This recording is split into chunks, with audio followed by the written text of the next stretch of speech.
Good evening, ladies and gentlemen. Sorry for the delay. Report from closed session, City Attorney. We held the closed sessions, the first three closed sessions. On the second one, which was anticipated litigation, 2 matters. We're going to be going back to continue discussing one of those matters, and there's no other reportable action. And item 4 was not gotten to. August at the very latest. And now our invocation. Pastor Stones, there you are. And if you'd all please rise.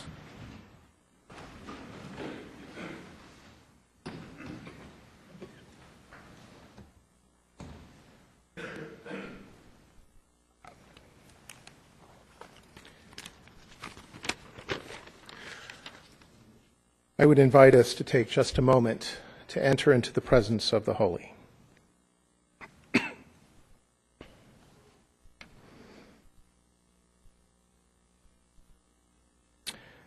God of creation and Lord of surprises, you who have said, "Behold, I make all things new," be present with us this evening. We have passed together through a year of great challenges, drugged down by tragedies and disappointments. Why is it easier to remember these than the myriad successes and triumphs we have seen all around us?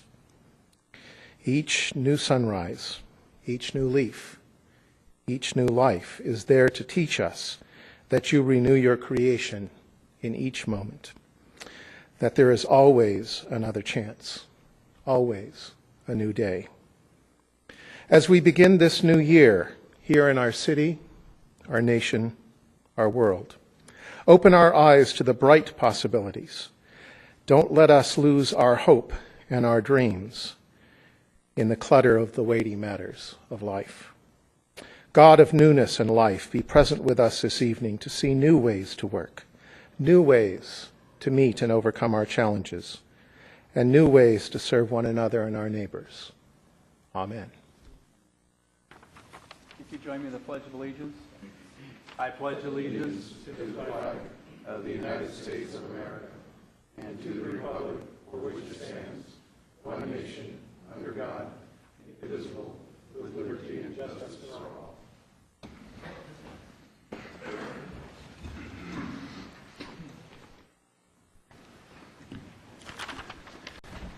all. Council members, I need to reorder the agenda, and I've spoken with the city attorney because this is a little different. I want to put item 10 before presentations because it's very brief, it's very exciting, and our fire chief needs to leave on vacation and has allowed us how, if he didn't have to stay here till midnight, he'd consider it a favor. And also the entire fire department's here and can't spend the night with us, although they've said they would like to. So is everybody good with that? We're putting item 10 ahead of presentations right now. Come on down.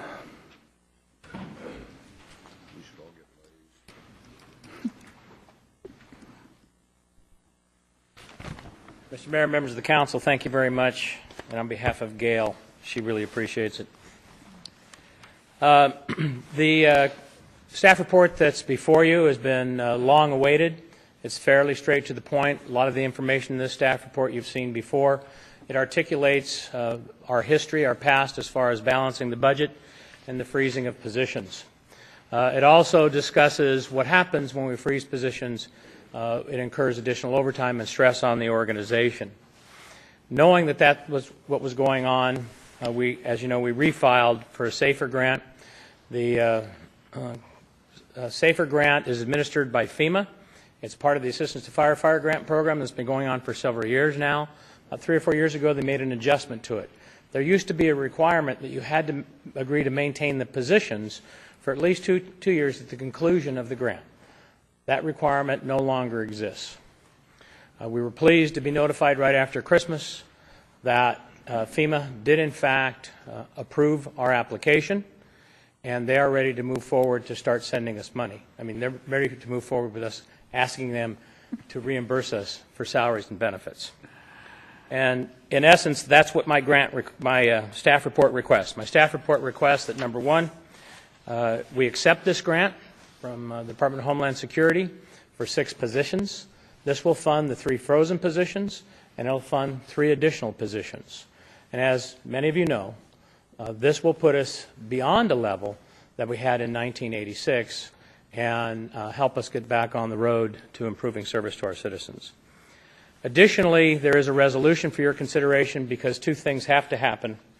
Number 1, our budget has to be augmented for the balance of this budget season, this budget that we're in right now, because we don't have enough money, we don't have spending authority to make these salary payments. But in addition, there are some things that the grant does not pay for. And as a result, we're asking that you consider utilizing roughly $30,000 in contingency, and that's basically for personal protective equipment to outfit the individuals. Other than that, the salaries and benefits and the FLSA mandated overtime is compensated by the grant. I'm available for any questions, and if you have any questions on the application or the very brief award packet that they've sent us, I'd be more than happy to answer them.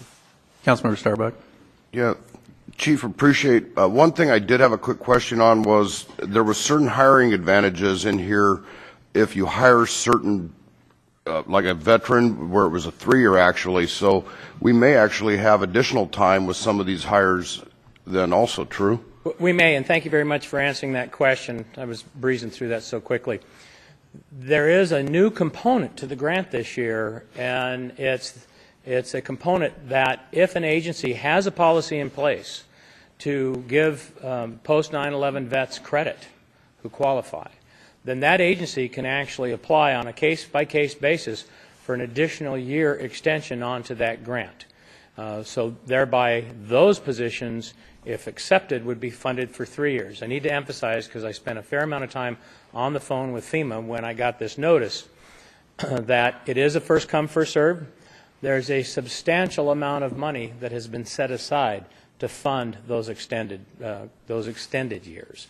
So we do have roughly 5 or 6 on our roster that's being interviewed here the 22nd, 23rd. There's 5 or 6 veterans that also attach their DD-214s. Councilmember Lingle.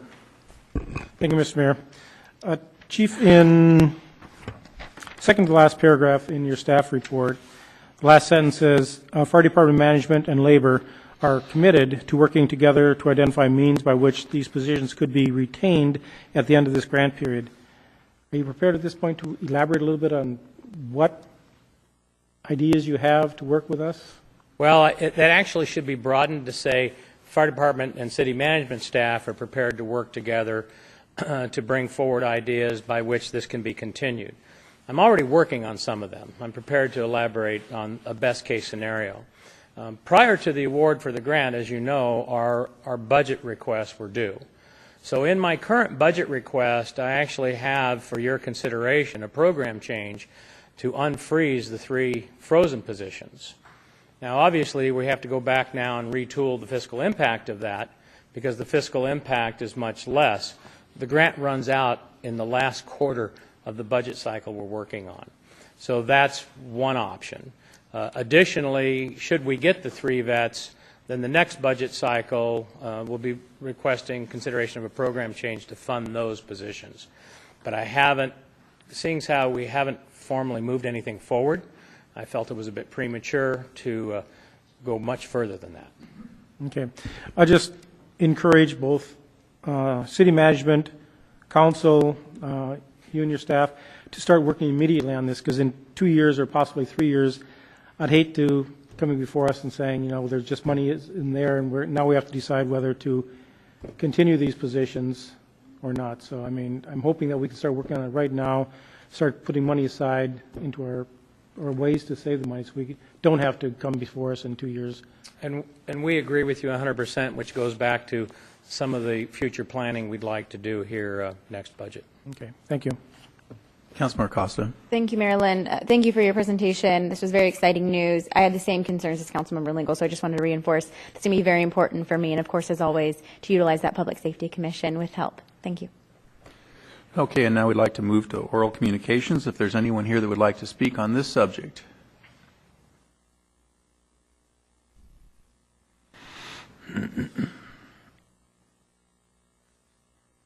Good evening, Ralph Harmon. how could I not want to speak on this subject? Having been on Mayor DeWeese's ad hoc, public safety ad hoc committee several years ago, and finding that for the past few years we were right where we were when we made that recommendations to the council at that time.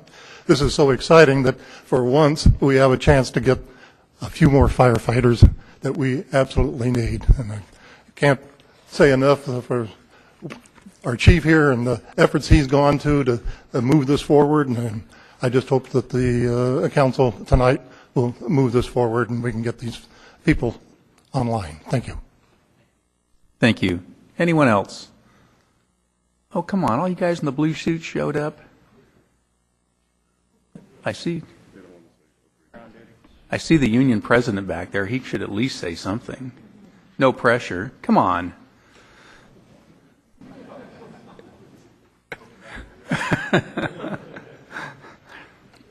Brian Fetterman, representative of the firefighters. I think it's an outstanding opportunity. We have a chief who came in here during a time when we needed movement the most and started taking action, applied for this. This is a big present for our city. And, you know, yeah, we have to start making considerations and figuring out how we get that money. But this department needs to continue to rise and serve this community like they expect to be served. And this is that opportunity to start moving forward and take that step. And so we should seize this moment, and then we should keep working together to figure out how to keep it going and keep that momentum moving forward. So, thank you. Perfect. Thank you. Anyone else? Okay, I'll move oral communications, come back to the council for any further discussion. Is there any further discussion? Councilmember Lingle. If there's no discussion, I'd like to make a motion. I don't know, you might have to fight Councilmember Starbuck for it. Okay, you got the light. I move that we recommend City Council accept the U.S. Department of Homeland Security staffing for adequate fire emergency response grant for 6 firefighters positions and adopt resolution number 5817 accepting U.S. Department of Homeland Security SAFER grant EMW-2012-FM-00213 and authorizing supplemental appropriations. I will second that. All right. And is there any further discussion? Seeing no lights, could we vote, please? And that passes 4-0-1 absent. Councilmember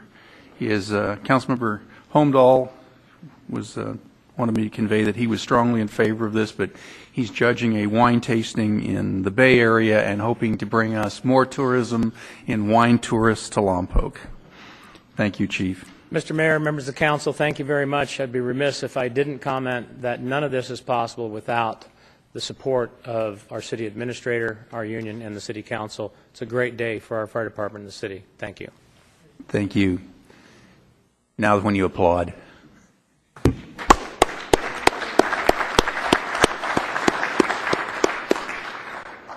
Okay, I'm slightly remiss in that I was supposed to announce before I did that this is a special meeting in lieu of the regular meeting, which would have been on New Year's Day, and we just didn't think any of you would come. And the meeting, which would normally be on the 15th, will be a special meeting on the 29th. So don't come on the 15th unless you want to stand out front and drink coffee with your friends. And now we're going to move back to the presentation items. And the first presentation item will be an update on the library roofing project design. And here comes the roofing crew now.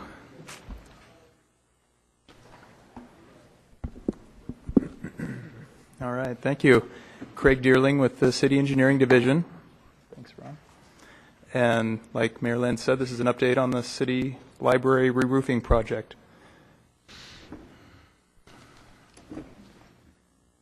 Little background, in July 2012, the City Council approved project funding. Then staff publicly advertised and hired a design consulting team, which has now analyzed the best options for re-roofing the library. The consultants prepared a detailed report which describes the existing conditions and constraints affecting the library roof, outlines specific measures proposed to address the primary constraints, and explains the advantages, disadvantages, characteristics, and estimated costs of 2 re-roofing options. Option 1, a fully adhered, tapered, rigid roof insulation board with a fully adhered PVC single-ply membrane. And Option 2, spray polyurethane foam insulation and fluid-applied modified polyglycol vapor barrier and wear surface coating.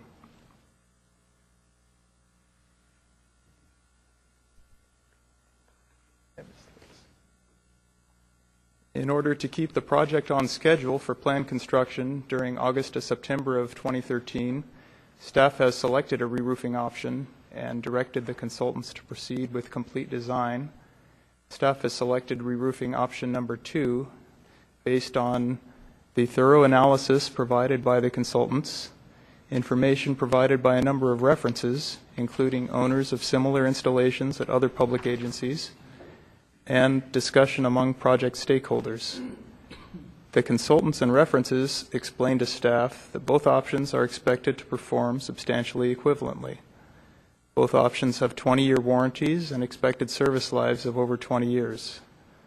The service lives of both options are based upon the same principle of utilizing a conservative thickness of wear surface in order to endure a typical rate of annual wear.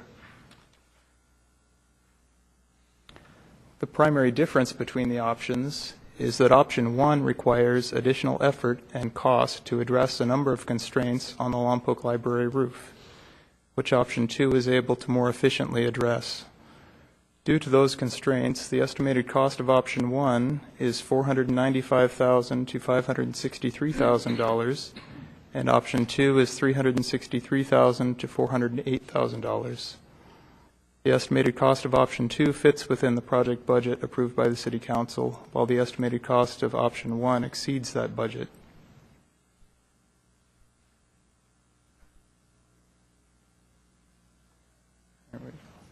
Oops, sorry. Yeah, one back, thanks.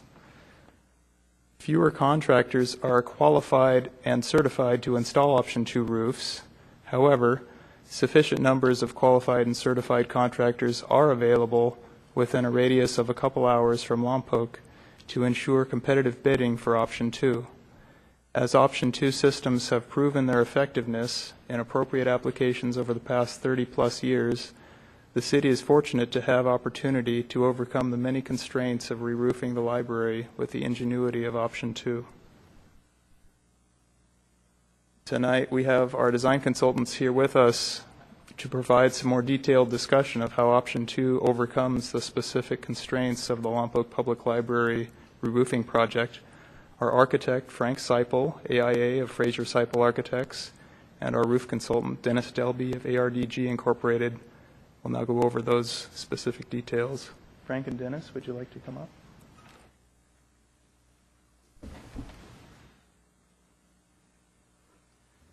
Welcome, gentlemen. Thanks. Thank you. Thanks, Craig. Hi, I'm Frank Seipel, Fraser Seipel Architects. And with me here is Dennis Delby, roofing specialist consulting from ARDG Incorporated. First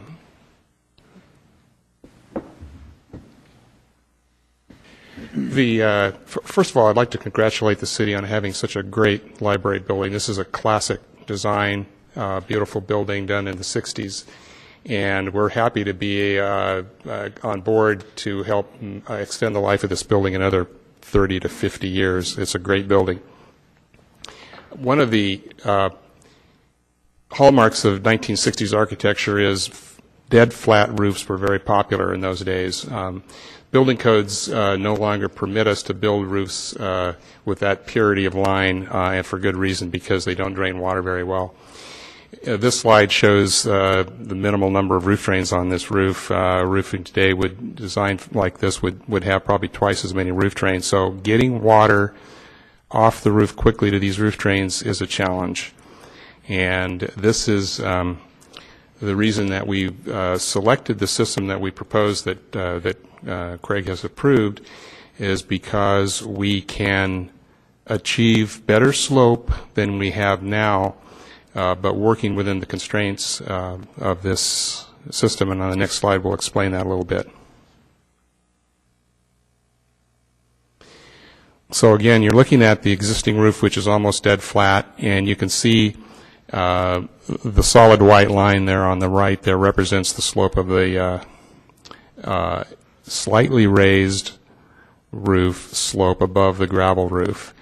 The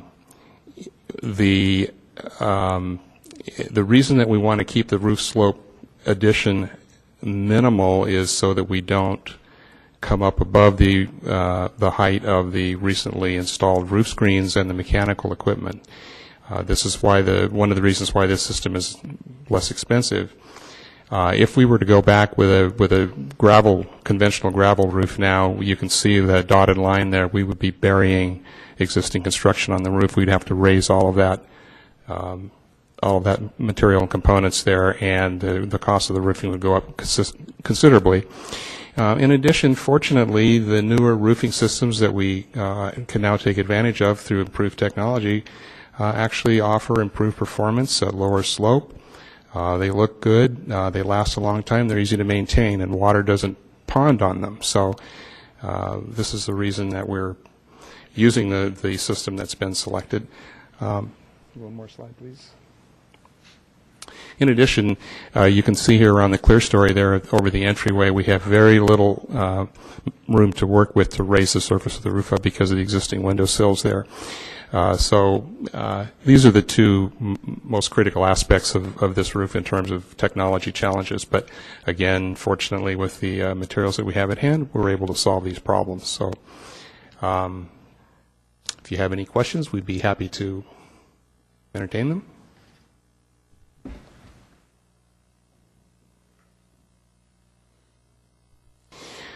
This last slide here, by the way, shows a technique that we've developed for this project to protect those clear story windows and still be able to raise the level of the roof surface there underneath that overhang, so we can improve the drainage and at the same time protect the sills of those windows. Okay, I think that's the last slide now. So, and as you can see here, the spray polyurethane foam insulation is applied in liquid form. It allows the applicator to fine-tune the thickness so the slope can be built up to the proper heights in the right places. And then we put a wear surface over that, and this roof will be warranted for 20 years, probably lasts longer than that. And we recommended it as the best solution and the most cost-effective, fortunately, in this case. Okay, so now I'll take questions. Is that wear surface renewable with a recoating, like other rubberized roof products? It is, yeah. Yep. Yes, it is. In fact, one of the things with design was to look long-term, not just what something will do, and then at the end of time, what is going to be your cost at the end of time. The two systems are similar in what they will perform as far as waterproofing to go through. The little bit of the difference is with the fluid. Most people would assume, they'll say, oh, it's like a coating or a paint. It's not. There's two components to this. One is the vapor barrier, which is just similar to a single ply membrane. And the wear surface coating over the top of that is something that as that wears down, it can be renewed and it can be replaced. Theoretically, it could go on forever, but that's kind of like, how do you prove that? We've looked at it for my firm, myself, for doing design, we've been putting this down for over 15 years at various locations. We've done it for FedEx, we've done it for for schools, we've done it for public buildings, we've done it in the city of San Luis Obispo. I've historically seen this work very well. It is not just a typical fluid. It's, I think the only thing I could compare it to for everyone here is, when you go outside, you know your floor tile? Okay, if you could take floor tile and then modify it so that it becomes very flexible and can be put down in liquid form, it goes right over the insulation. So we have insulating value, plus we're able to taper the roof to get, as Frank said, get the water off, but also look at it aesthetically because it has kind of a silverish matte surface to it, so it does not stick out like a sore thumb. when you look at the building, because it's so beautiful the way the architecture is. So it's very compatible with how the architecture looks. But it's pretty good system. And this is going to go over the existing foam that's there now, or are you going to, all that foam comes off? It all has to come down to the Okay. deck. You've got asbestos in there, so it all has to be removed all the way down to the concrete and then basically reformed. And that's why we use the spray foam, because it would allow us to customize those contours and things that we would not be able to do with something that's rigid in the same manner. Yeah, and using cut product and trying to go around all those posts would be very difficult. You get to be a little more of an artist. Councilmember Lingle. Thank you, Mr. Mayor. On the first diagram where it shows existing drains, you currently have 7 existing drains. And you said during the construction that was the minimum, or that was the minimum amount. Today would have many more. Right. The building code now requires any roof to have a minimum slope of 1/4 inch per foot to the drains.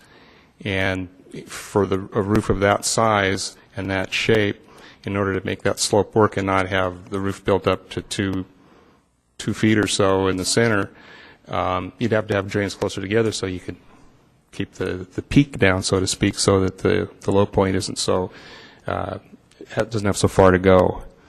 If I've explained that well. Okay, yeah, so it would not be advisable to install a few more drains?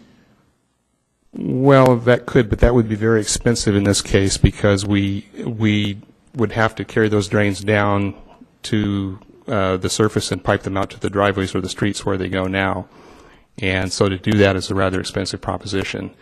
The capacity of the drains is adequate to get the water off. It's just a question of getting the water to the drain from any point on the roof. So with a smoother roof that's a little steeper than what we have now, we can get that water to the drains and get it off the roof, and we don't have to expend the money to an expensive project to add drains and get them out to the water. Yeah.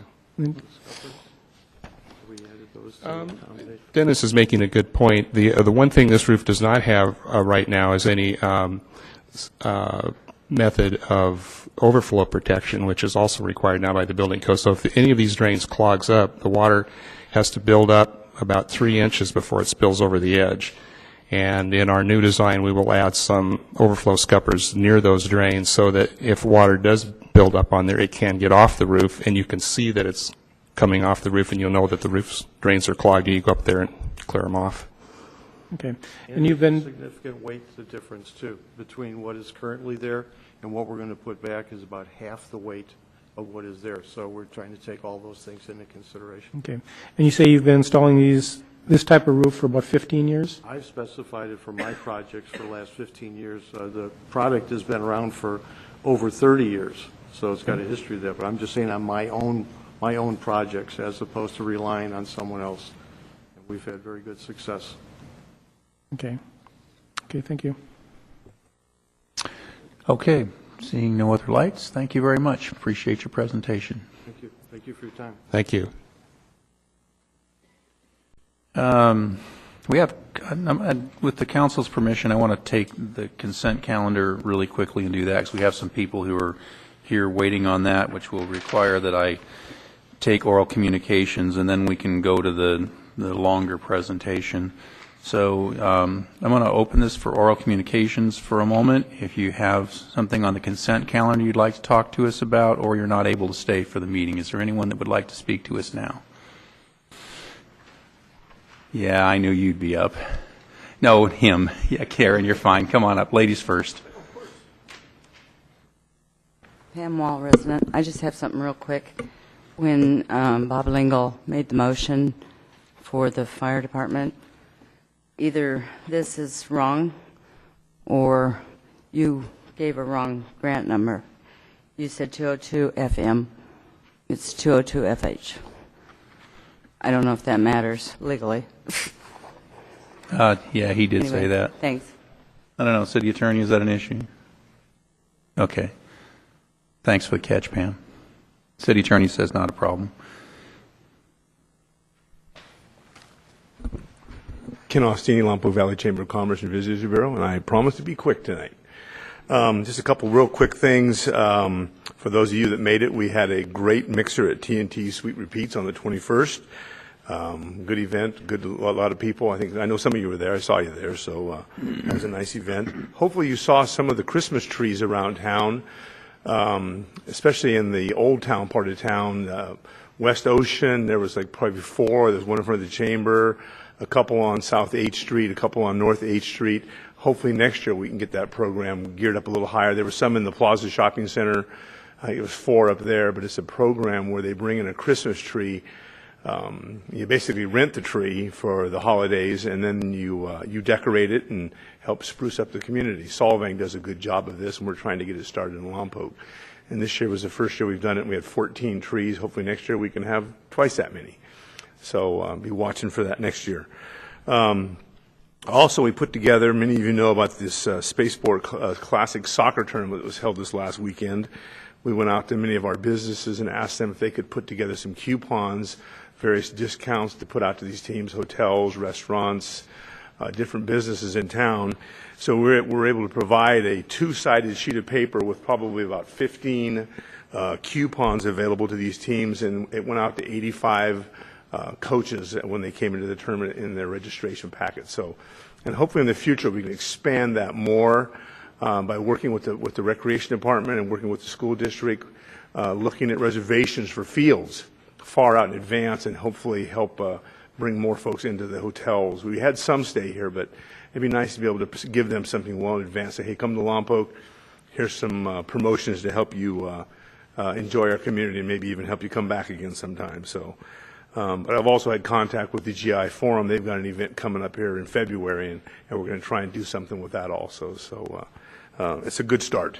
It's the first time we've done that. So we've gone through a rough time with receptionists and accountants in our office, and we just hired a new person on the 4th. So we're excited about that, and hopefully we can keep her around for a while. So I think we've got a good one. On the 11th of January, I'll be meeting with Robin Dunitz, who's the creator, at least in Lompoc, of the Cash Mobs, and was a driver in our Small Business Saturday program. So we're going to talk about the way ahead for the upcoming year and the Cash Mobs and Small Business Days to try and keep that moving along. So they were both excellent programs, and we had very positive response from many of the businesses about that. So also, if you have the opportunity on Saturday, Grocery Outlet is having their grand prize drawings from their grand opening. The Youth Leadership Program will be out there again selling hot dogs, and Grocery Outlet gives them 100% of all the profits from that. They just go out there and sell the hot dogs and take all the money, which is a nice thing. So as I mentioned before, we made over $900 last time with them doing that. So that was a great thing for us. Expect to see our semi-annual report. It'll be coming here probably either at the end of the week or early next week. It's that time of year. Also of interest, I'm sure, is on the 22nd and 23rd, we'll be having an audit done with Moss, Levi, and Hartzheim out of Santa Maria. So we'll be doing we have a requirement within our bylaws to have an audit done every 3 years. So I know that's been kind of a topic that the council's talked a lot about. So we're doing that. Also coming up on the 26th of January, for those of you who are probably aware, Lompoc Valley and Bloom is doing their annual Hay Bales and Cocktails fundraiser. If you're interested, we have tickets at the chamber. Please come by. It's a great event. Always happens, and I know many of you have been to that, so please come out and enjoy the event. And with that said, unless there's any questions, have a Happy New Year, and I'm excited about 2013. Any questions? Thank you. Oh, here's one. Did the city buy in on maybe pool passes or something for these packages, or did you get a chance to talk to us? We really didn't have enough time to pull out at the end. The pool was closed. But that is part of what the plan is to do that. Because, right, we're talking about a bunch of kids coming to Lompoc. We want to reach out to the movie theaters, to the pool aquatic center. There's a lot more we can do. That was just, I think, a good start. I mean, and that's all it was. It was kind of a last-second thing we threw together real quick, and I think it turned out fairly good for the first time. So a long way to go, though. But knowing those reservations in advance, facility use requests is going to be a big step in helping us get that word out much sooner and do electronic things to these folks wherever they're at. So, Councilmember Costa. Thank you, Mary Lynn. And I believe these efforts are already taking place, but you could almost piggyback on those efforts to use that for those coming in for the new Public Safety Center, because I believe there's more work being done on capturing that, correct? Yes. Okay, just want to make sure that's still going on. Thank you. Okay. Thank you, Ken. Thank you. Anyone else? Seeing no one rise, we're going to close oral communications. We'll come back to the consent calendar. And we have approval of the minutes of December 1st, item 1, approval of expenditures, payroll for $1,004,000, voucher register for $610,000, voucher register for $468,000, voucher register for $495,000, credit refunds for $1,200, electronic payment for October of $1,650,000, manual payment for October of $4,073. I will not participate in a vote for checks 309968 to Smitty's Towing for $686.50 and 310085 to Smitty's Towing for $305 and 309890 to the committee to elect John H. Lynn, Mayor, a refund of overpayment of fees for $266. Councilmember Lingle will abstain from check 30919. The Bob Lingle for City Council Committee, a refund of overpayment of $615.83. Item number 3, award of project FY12 WW-1, the Old Hospital Sewer Main Relocation Project. Item number 6, approval of the resolution number 5819, to conditionally uphold the Planning Commission approval of a conditional use permit, CUP, granted to the Lompoc Unified School District, and I'm not going to read all the rest of it. This is second reading. Number 5, ratification of the City Administrator's Agreement. Number 6, adoption of Resolution 5820 to approve the City of Lompoc Personnel Procedures Manual, Chapter 54, Issue 6, drugs and alcohol testing under DOT regulations, and this is an update required by federal law. And number 7, the award of contract to purchase 136-foot aerial service truck for approximately $139,984. And if you read the staff report, you'd note that it had about 100,000 miles on it, but if you look at the hour meter, it had about 450 to 500,000 miles on it. So that's why it's up for replacement, and that replacement had been delayed 2 years as a budget savings. Is there any item on this list that a council member would like to withdraw and move to the end of the agenda? No. Any other item that someone would like to remove? Okay, seeing none, I'd accept a motion to approve the consent calendar. So moved. I'll second. Okay. It's been moved and seconded to approve the consent calendar. And could we vote, please? And that passes 4-0 and 1 absent. Thank you. Okay, now we're going to come back to our second presentation. All of you who are hanging out for the consent calendar can head for the door. And those of you who are here for the next item, Brad?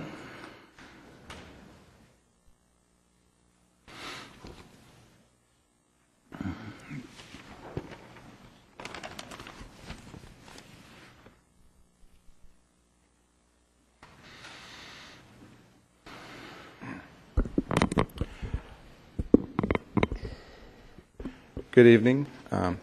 Brad Wilkie, Finance Director, Management Services Director. This is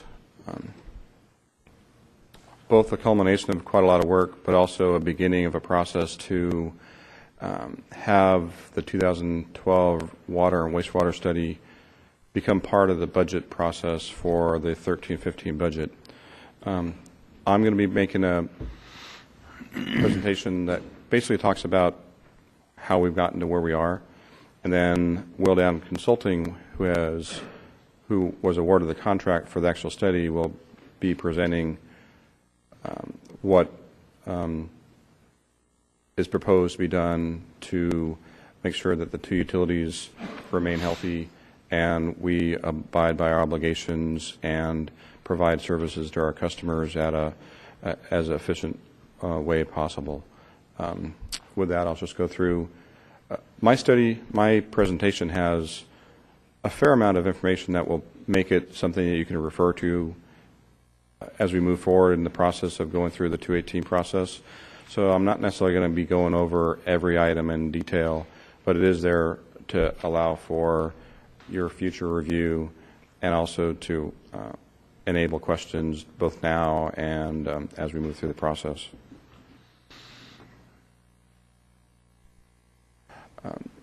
The first couple slides talk about our debt covenants. A primary driver for this rate study was to make sure that we maintain enough revenues to meet our ongoing debt requirements under 3 different bond issues: our 1998 bond, our 2005 bond, and our 2007 bond, which were for primarily for wastewater projects, but also water projects as we went through our capital improvement plan that was approved in 2001. I have this and up here. The primary thing that the bondholders are looking for is to ensure that they have adequate revenues that we get to pay for these bonds, because they are revenue bonds.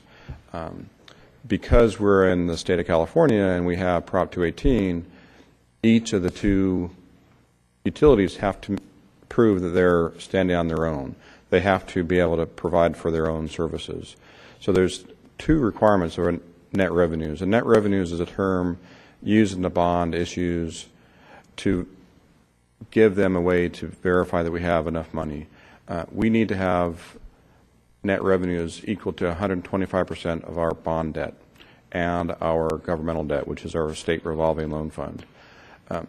In addition to that, the first criteria is 100% coverage for each of our utilities individually. But in total, we have to have 125% of our net revenues to meet the bond obligation. So there's a 2-level requirement, but the 125 is in addition to the 100%. So basically, we're looking at bond debt that needs to be covered plus 25% above that to provide the bondholders more of a financial guarantee that they'll get paid. I go through a little bit more about what net revenues is, what is covered by net revenues, and operation and maintenance, the debt payments. Above and beyond the 125% requirement, we're able to do a few other things, which is item 5 here.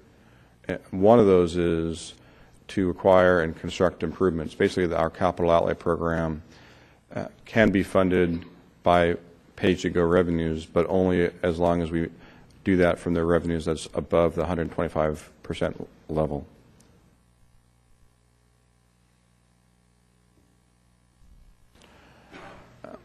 I have this slide here. We are in kind of a unique situation because of the way that NCPA, and NCPA is our organization for electric.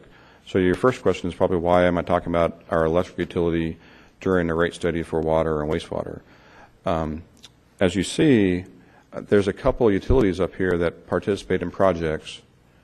Healdsburg, us, I think Ukiah as well, where they're project participants in the geothermal project, the hydroelectric project, the STIG project, and the Lodi Energy Center. Where members don't have individual electric ratings through the rating agencies, for the debt that was incurred on those projects, in some instances, the NCPA bond groups, the Moody's, S&P, and Fitch, look beyond the electric utility to make sure that the funding for the individual agencies is adequate to be part of the membership. And as you can see, they look to our water and wastewater as a proxy for the health of our participation in the projects. So NCPA is committed to assisting us in making sure that we have healthy utilities, not just electric, but water and wastewater as well. And they do keep track of it for their bond purposes and their rating purposes. Now I'll go on to do a little bit of analysis of the wastewater utility. What I did is I took a look at the previous rate study that we did in 2006, taking the projections and then overlaying on top of that the actual results through 2012, and then for the wastewater utility, the projected results through 2015, which is when the 2000 rate study projected up through 2015 for that utility. For water, it only projected up to 2012. Wastewater is also a little bit unique because we have partners that participate in our treatment plant. Vandenberg Village and the Air Force Base both send their sewer collections to our plant to be processed in our regional plant. What I'm showing here is, excluding those two customers, the trends of revenues from our city-only customers.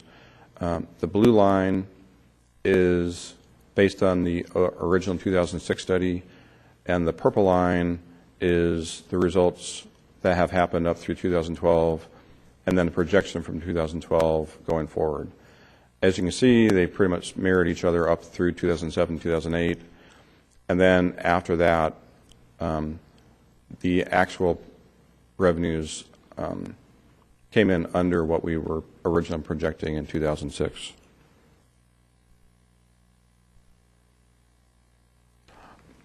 I'm providing also the gross revenues that we got for that same period in time, including Vandenberg Village and the Air Force Base.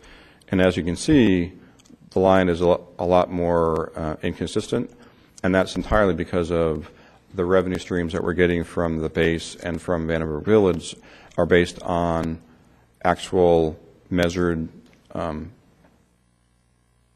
amounts that are coming into our wastewater treatment plant. So if their flows increase in one year, we get compensated for that because it increases their amount of usage of the plant compared to the rest of the plant. So one thing that you'll notice here is that in the prior slide, these diverged in 2007, 2008, but in looking at it in total, we actually were fairly well aligned with our revenue stream up until about 2010, 2011 last year.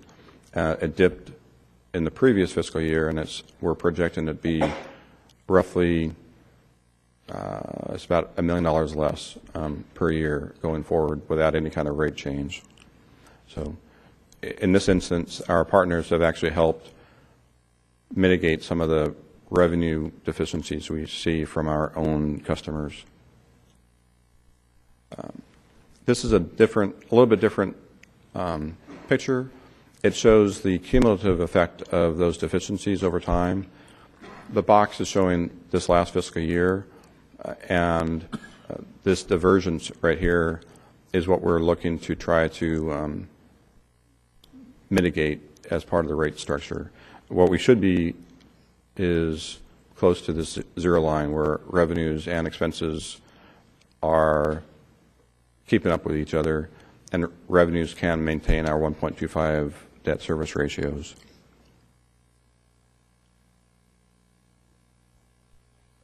This slide shows the rate adjustments that were approved by the resolution in 2006 for the wastewater study. The last increase was a 9.5% increase in the rate in June of 2010. The graph above that shows the difference between the actual rate increases that occurred versus the revenue increases that occurred. And as you can see, in the first 2 years, the revenues actually increased by about 13% each year. But then in 2009, the revenues were lower than what was anticipated from the rate study.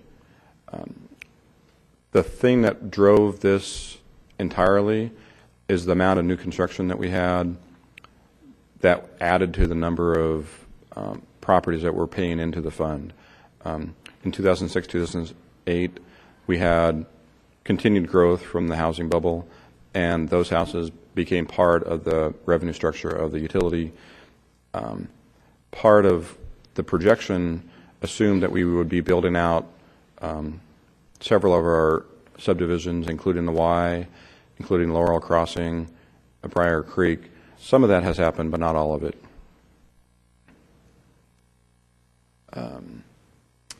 This is looking at the wastewater utility from the perspective of operating expenses.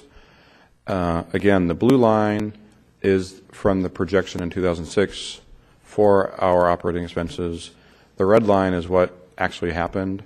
And as you can see, the concessions that were bargained by the city and the bargaining groups allowed for a significant amount of relief from this trend that occurred up until 2007, 2008, and has provided the utility with some significant relief on the overall expenses of the utility, and that continues on through the 13-year.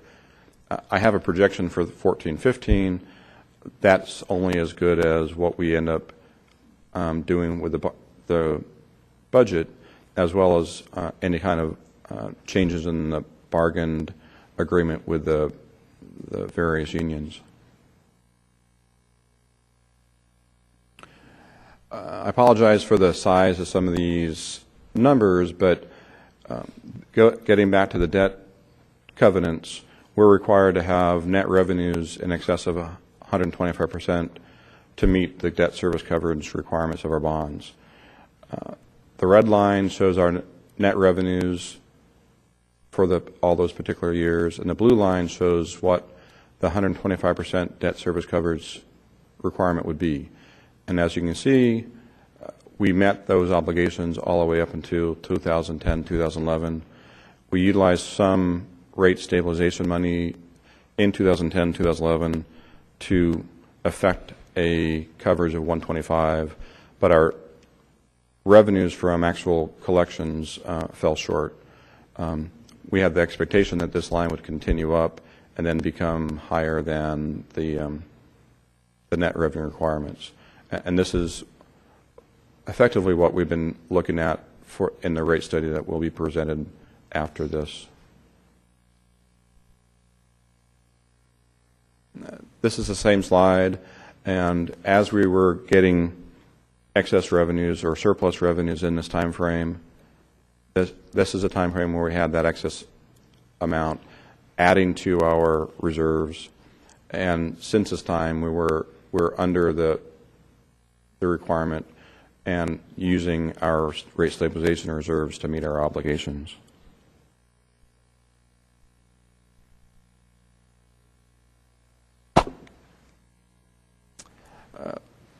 Earlier I had mentioned that there are capital outlays that can be paid for from net revenues as long as we meet our obligations and meet our debt reserve levels, our debt ratios. This just shows some of the historical costs that we've spent in the same time frame as the 2006 rate study.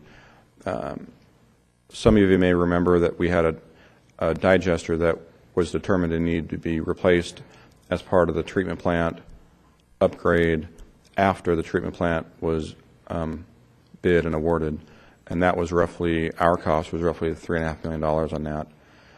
The following 2 years later, we had a design flaw that was found and fixed. Our share of that after payments from the designer and our partners was about $2.5 million. And as you can see, now that the plant's built and working and operating, and the vast majority of our capital improvement plan have been completed, the amount of capital outlays has diminished significantly. In fact, this last year we only had about $46,000 of capital outlay, which doesn't even get to our budgeted amount of capital replacements for our collection system, which is about $250,000 a year. This is actually consistent with trying to preserve our capital, because now that we don't expect to meet our ratios in the 12-13 year, we don't really have excess revenues to be able to spend on pay-go capital outlays. So this is what I'm saying, I guess, is this was planned, not spend money where we don't necessarily have to spend money on capital projects. We can defer them until we have a healthier utility.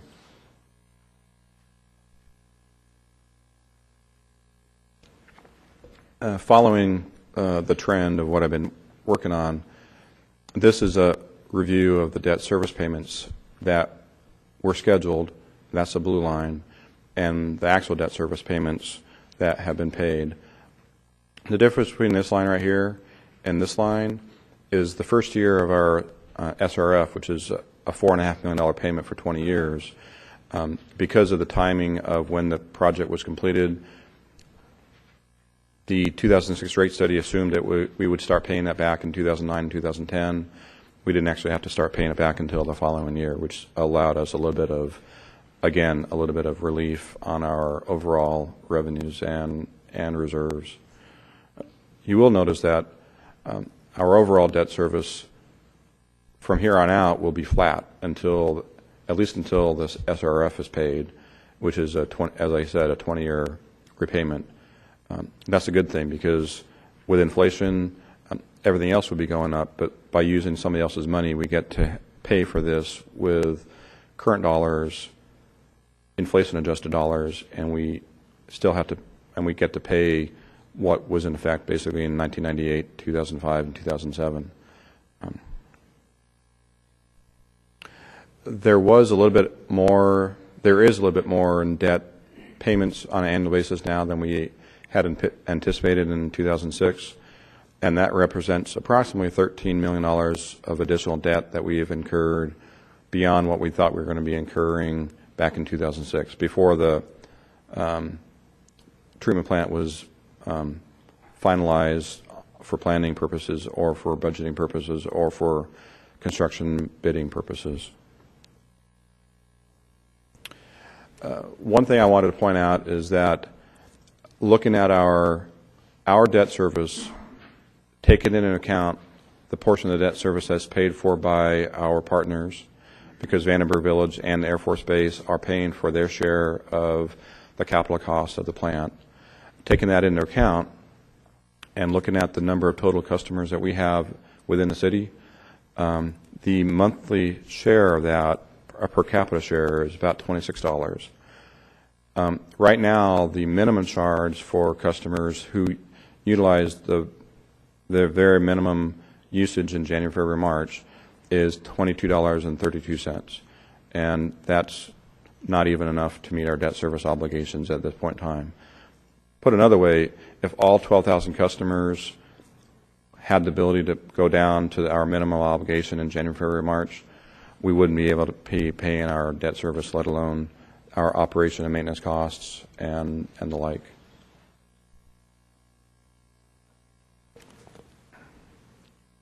Sorry, I had to take a drink.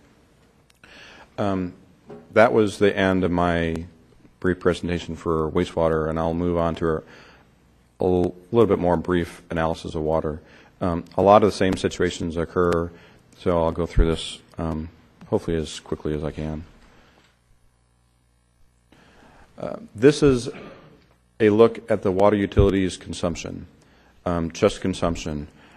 Water is a commodity that we pay for on a monthly basis. We pay for a base charge of about $20 to $23, and we also pay for water per 100 cubic foot. We pay $2.75 per unit. Where things diverge, the green bar is what was assumed or projected in the 2006 rate study, and the blue bar is what has actually happened. Even though the green bar is going up, it's not going up because we're assuming a per capita increase in consumption. It's only going up based on, as I mentioned before, the new construction within the community. Each new home will add to the total volume of sales, and that is what is driving this to go up slightly. And again, some of those developments have not happened. Some of them have happened. Some have happened in partial completion. The other thing that has happened, which I think you all are aware of, is that since 1992 we've had a program to encourage our residents to conserve water. And over that time frame, we've cut our consumption close to the 20% that the state is requiring all communities to meet. And so we're ahead of the curve on that. But what it does do for us, unfortunately, is it reduces our overall revenue. And going into the next slide, I'll show you that effect. One of the questions that came up was the number of customers we have based on the size of meters, before I get into expenses. The vast majority of our customers have 5/8-inch meters. The city standard for meters right now is 3/4. So any new construction that goes in is either getting a 3/4-inch meter, or because of the new fire flow requirements for in-home sprinklers, 1-inch size meter might be the size that would be installed in a new construction. The larger meters obviously have much fewer in town. There are for probably more commercial aspects. There are 1 or 2 large meters that are for big developments, single-use parks. The rate study for the water utility that was approved in 2006 included 4 increases, the last of which being 5.5% in June of 2009.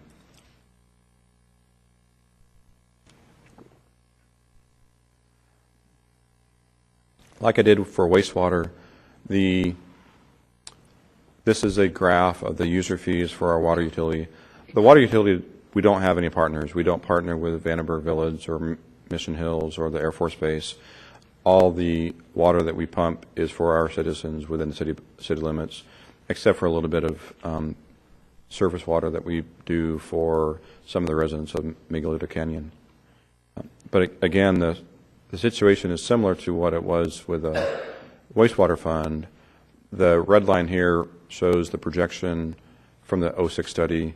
The blue line shows what has actually happened, and they've diverged since about 2008, 2009, and continue to do so.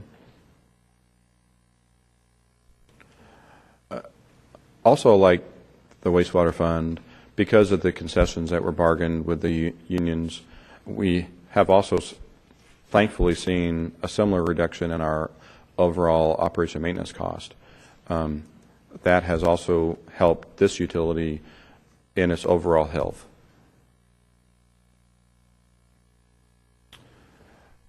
Like I did again with the wastewater fund, this is a analysis of the debt service payments. The debt service payment for water is not necessarily higher because of greater cost in our 05 or 07 bonds. A primary driver for this one is our initiative to install radio read, automated read meters throughout the community so that we can implement some cost saving measures on the ongoing meter reading aspect of reading water and electric meters.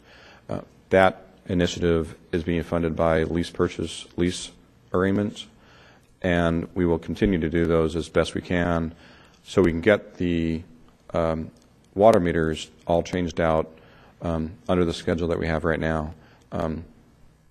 With any luck, we'll be able to have 1/2 of the whole entire town ready to be radio read, remote read within probably the next 6 months.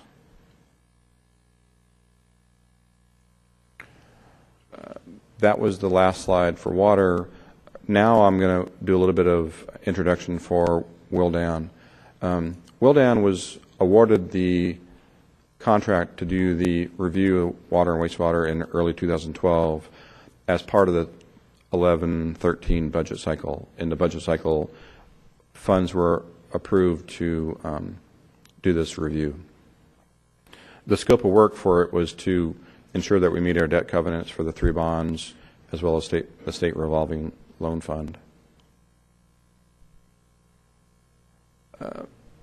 It applied in 2006, but we have to make sure that we comply with Prop 218, which requires that we have a negative election for the rates. What that means is we don't have to have a vote. Prop 218 primarily requires votes for any kind of increases in fees. Because water and wastewater are a property right, the requirement for it is to require protests in excess of 50% of the users during the public hearing process. That is also spelled out in Prop 218. One of the major components of Prop 218 is a requirement that the hearing to set the rates has to be held no less than 45 days after the hearing is set. And in that 45-day window, typically all the property owners or all the all customers are provided a newsletter or a notice of that public hearing, which usually provides them with more detailed information about what the rates proposal would be, the reason for the rates, and things like that.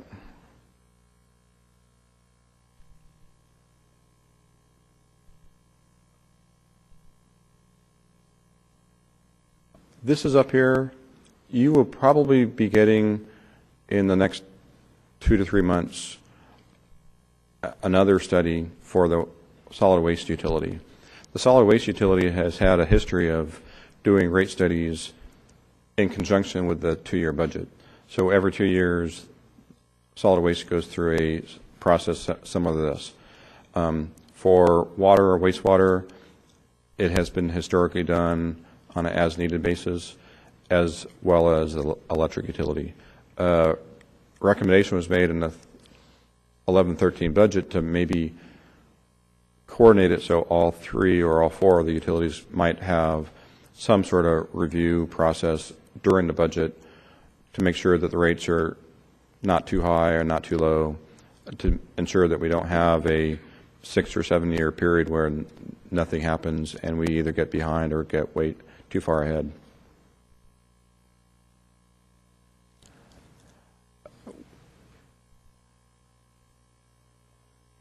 One of the things I want to stress about tonight is we're not asking the council to make a decision on a rate hearing. We're not going to ask to approve a specific rate structure for either utilities. I mentioned in the beginning that this is both the end of a process and the beginning of a process. The staff's recommendation is that this becomes a component of our overall budgeting process for the 13-15 budget.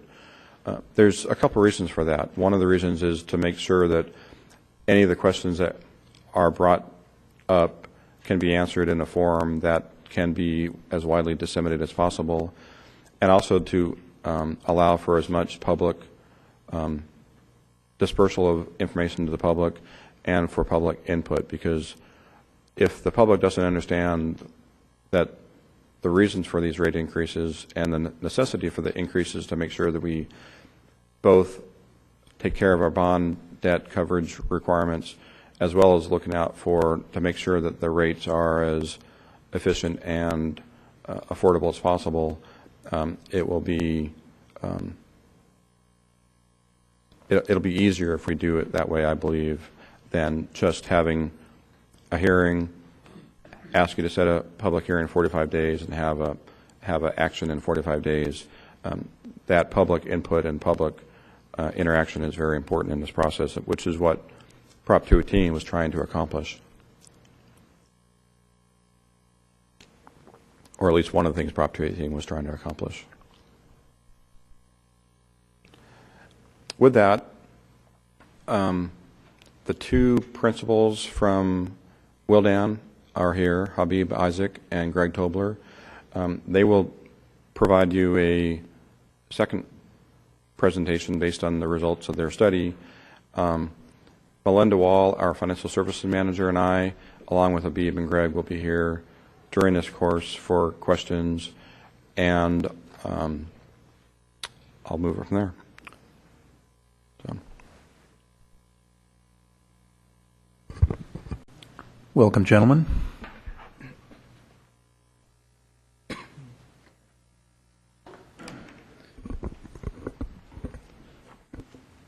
Thank you, Brad. Habib Isaac with Wildan Financial, my colleague Greg Tobler. Good evening, Mayor Lynn and City Council members. What I'm going to go through tonight is to briefly discuss with you the objectives of our utility rate studies, as well as what are the major components that go into a rate study. This might be some background you may already know. And then ultimately identify what is the financials of each utility and what is the fiscal objectives and fiscal policies of where you want to be to ensure that you have a healthy utility for water and wastewater.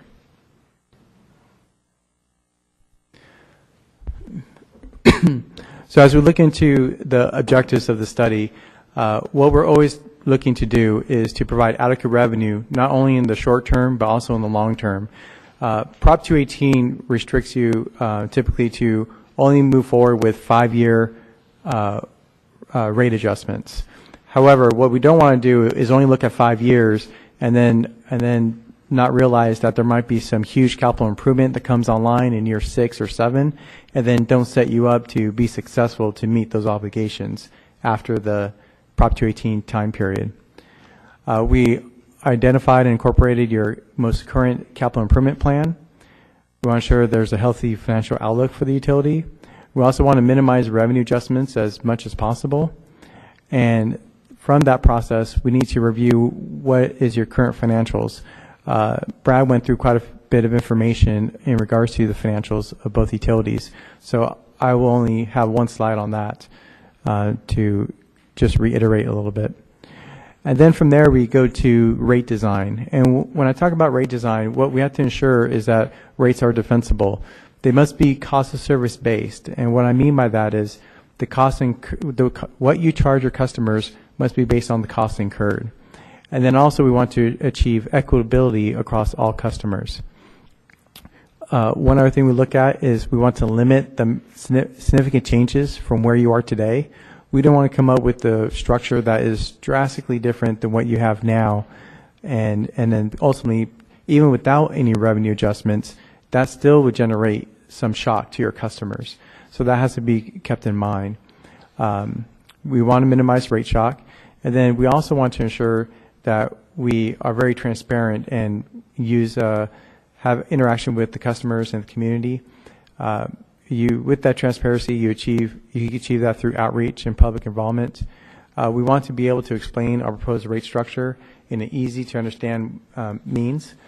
And then we also ultimately, even though you talk about rates, you talk about dollar amounts of this is how much the cost is per unit of water, or this is how much cost to treat your discharge. That doesn't really mean much to customers. They really want to know, what does it mean in regards to my monthly bill?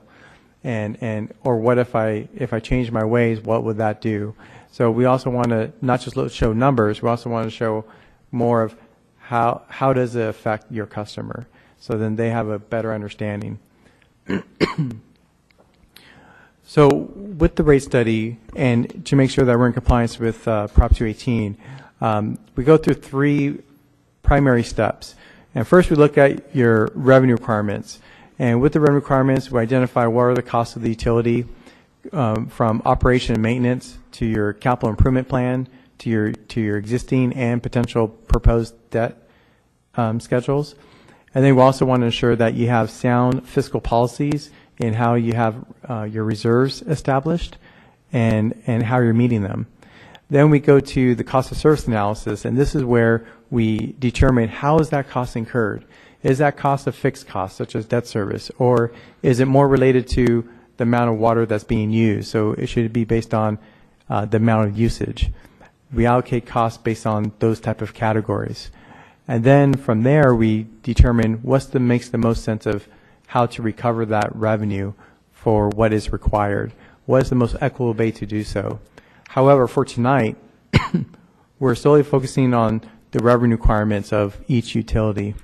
And we did that on purpose because when you go through an entire rate study, it's a lot of information to absorb and to digest. So what we tend to do is we want to first let you have an understanding of the financial health of the utility, where it is today, and how you could get to where you want to be. And we're going to show you 2 financial plans.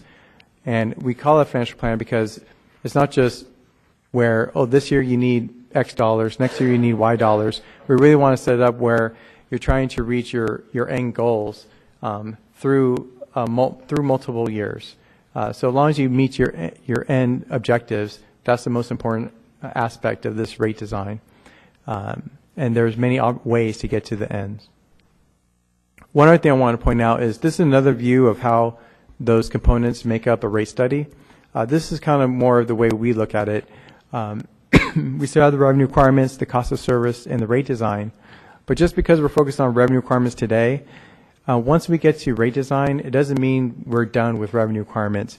Based on the rate design or what is the impact to customers, we may come back and look at revenue requirements. But now, if we look at maybe making adjustments to the rate design, those adjustments to the financial plan, you'll know what that does to the financial health of each of the utilities, because we're breaking out into these two components. Now, with revenue requirements, one thing that we've done since we've been hired is we actually analyze Lompoc's utility budgets. And one thing that's always requested when we come in for a utility project is the agency always wants to have the model. But what we found is a lot of times the model is provided to the agency and then it sits on the shelf, it's not used, and then 5 years later you have to do another study.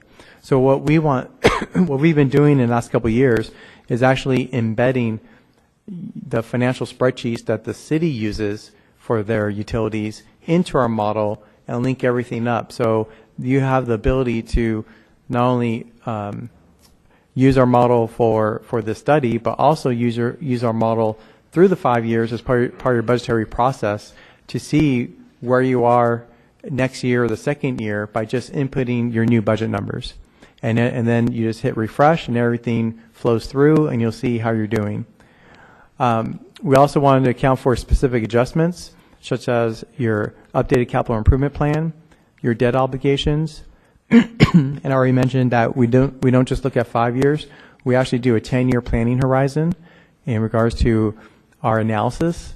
One other reason we do that is because not all your costs adjust at the same level or the same degree. You have personnel costs, you have costs related to capital, you have costs related to treatment, and you have costs related to electrical. All those costs change through time differently. So you can't just use one general number to determine what's going to be your future costs. And then we also look at your reserve policies to ensure that you have sound policies and are you meeting those reserves. Thank you. And then with that, we identify financial thresholds. And what I mean by that is what is going to be your minimum what's going to be your minimum number for the amount of operation and maintenance reserves you want to have on hand? What's going to be your threshold for a capital replacement fund?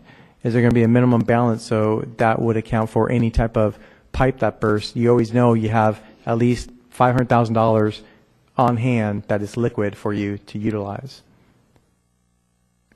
And the way that we're able to do all this, we use very advanced modeling techniques and we bring it to you in a very user-friendly fashion or user-friendly platform. I'm not focused on you having to understand or identify the numbers. I'm really just going to take the sections of this model. This is our general platform. And what we've done is we've incorporated a bunch of variables that are the primary drivers of the utilities costs and expenditures through time. And then this is where we identify the financial thresholds. Another good example of financial threshold is what is your debt service coverage percentage? This is where we adjust it to 125%. And then, as I mentioned, the reserves. Then from there, as you make adjustments, what's very important is that you're able to see different scenarios or compare different financial plans between one another. So what we've done is actually give you the functionality to save scenarios, and then becomes a pull-down menu on the right-hand side. Right here, and it's in Excel where then you could select and between different scenarios to see the difference. So you don't have to think of what was that change I made to the growth projection. Once you make the adjustments to the financial plan, automatically, instantaneously, you see an updated graphic of your utility's health. The bars on here are the expenditures by cost components, and then the trend lines are your revenues coming in as well as your reserves. And then above and beyond that, the other side of the coin is what is the ultimate impact to customers. And then on the same slide, you'll be able to see different levels of usage. This is water as an example. And then we show existing structure compared to proposed. And the two different colors represents the meter charge versus the charge that they get for the amount of water that they use. So every time you update this model, both the financial health of the utility updates automatically and simultaneously the impact to customers. So what we want to do is be able to avoid this particular scenario. Right now, your revenues are static because you went through your revenue adjustments. And again, I'll just keep water as an example. The last adjustment was in 2009. So this is the total amount that's going to be generated. It's going to stay flat. However, expenses increase, and from a compounding effect, you're going to go into a deficit. And our goal is to make sure that your revenues exceed your expenditures and have a little bit of buffer for your coverage related to debt service, and then that your reserves are meeting your financial thresholds.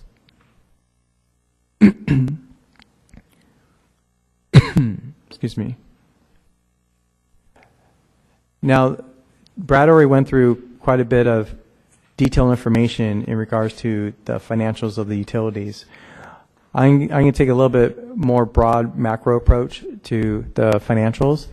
But as I mentioned, the last rate adjustment was in 2009. Your O&M reserves have been depleted, and currently revenues are not sufficient to set aside money to make sure that you have money for reinvestment into your system. Your system deteriorates through time, and one way to determine how much you need to put aside, you could use your depreciation value as a proxy to say, we know at the minimum, unless we go through a complete valuation of the system through an engineering analysis, you need to recover at least $1.2 million a year to recover the value of your system today. The utility has also borrowed from other funds in recent years, and essentially what that means is that your enterprise is not self-supporting. And our goal is always to make sure that since this is an enterprise, that the enterprise is self-supporting with the revenues that come in and not relying on any other funds. Now, that was where you are today. What are some of the objectives in regards to fiscal policies? Best management practices at the minimum is to have 90 days of operation and maintenance reserve. So right now we went with that minimum because where you are today, you're essentially at zero. We want to start building that back up. We also want to make sure that you're reinvesting in your capital infrastructure by getting to the point through a couple years of recovering 100% of your depreciation value. Even though you get to that point, that doesn't account for the years that you weren't recovering that amount, or that you also view that as your backlog. And then now that you'll be collecting that, we also want to set up a capital replacement reserve fund. So then those funds are dedicated and can be utilized for capital expenses in the future. Again, we have to ensure that you're in compliance with your existing bond covenants, which is 125%. And we want to pay back the enterprise pool funds over 8 years. The 8 years, that was something discussed with staff that seemed to be pretty palatable to ensure that it's not going to be, again, a shock to the customers by recovering it in the first year or in just 2 years. So we spread it out over 8 years. And ultimately, you'll achieve a self-supporting utility. I'm going to go through two scenarios for you. One would be a 5-year plan, which essentially makes sure that you're back to where you need to be in the time period of a Prop 218 noticing. And then after this, just to give you another perspective, if you extend it out to a 10-year plan, just so you can see the difference as a comparison analysis. With the 5-year plan, your reserves would not be fully funded until the 6th year. You have negative net income in the first year, so you'll still be borrowing from other funds in that first year, but it's tending in a positive direction, and it's positive in the second year and every subsequent year after that. The loan will be paid back by the water enterprise over 8 years. CIP will be funded with a combination of existing debt. You have current debt that paid for facilities, but then now you're also going to be funding your capital improvements primarily through pay-as-you-go. So you have the funds, you're covering funds on hand to invest in your capital improvements in the future. Depreciation will be fully funded by the third year, and that, what I mean by fully funded, again, it means the amount of depreciation for that particular year, as opposed to including all the backlog of previous years.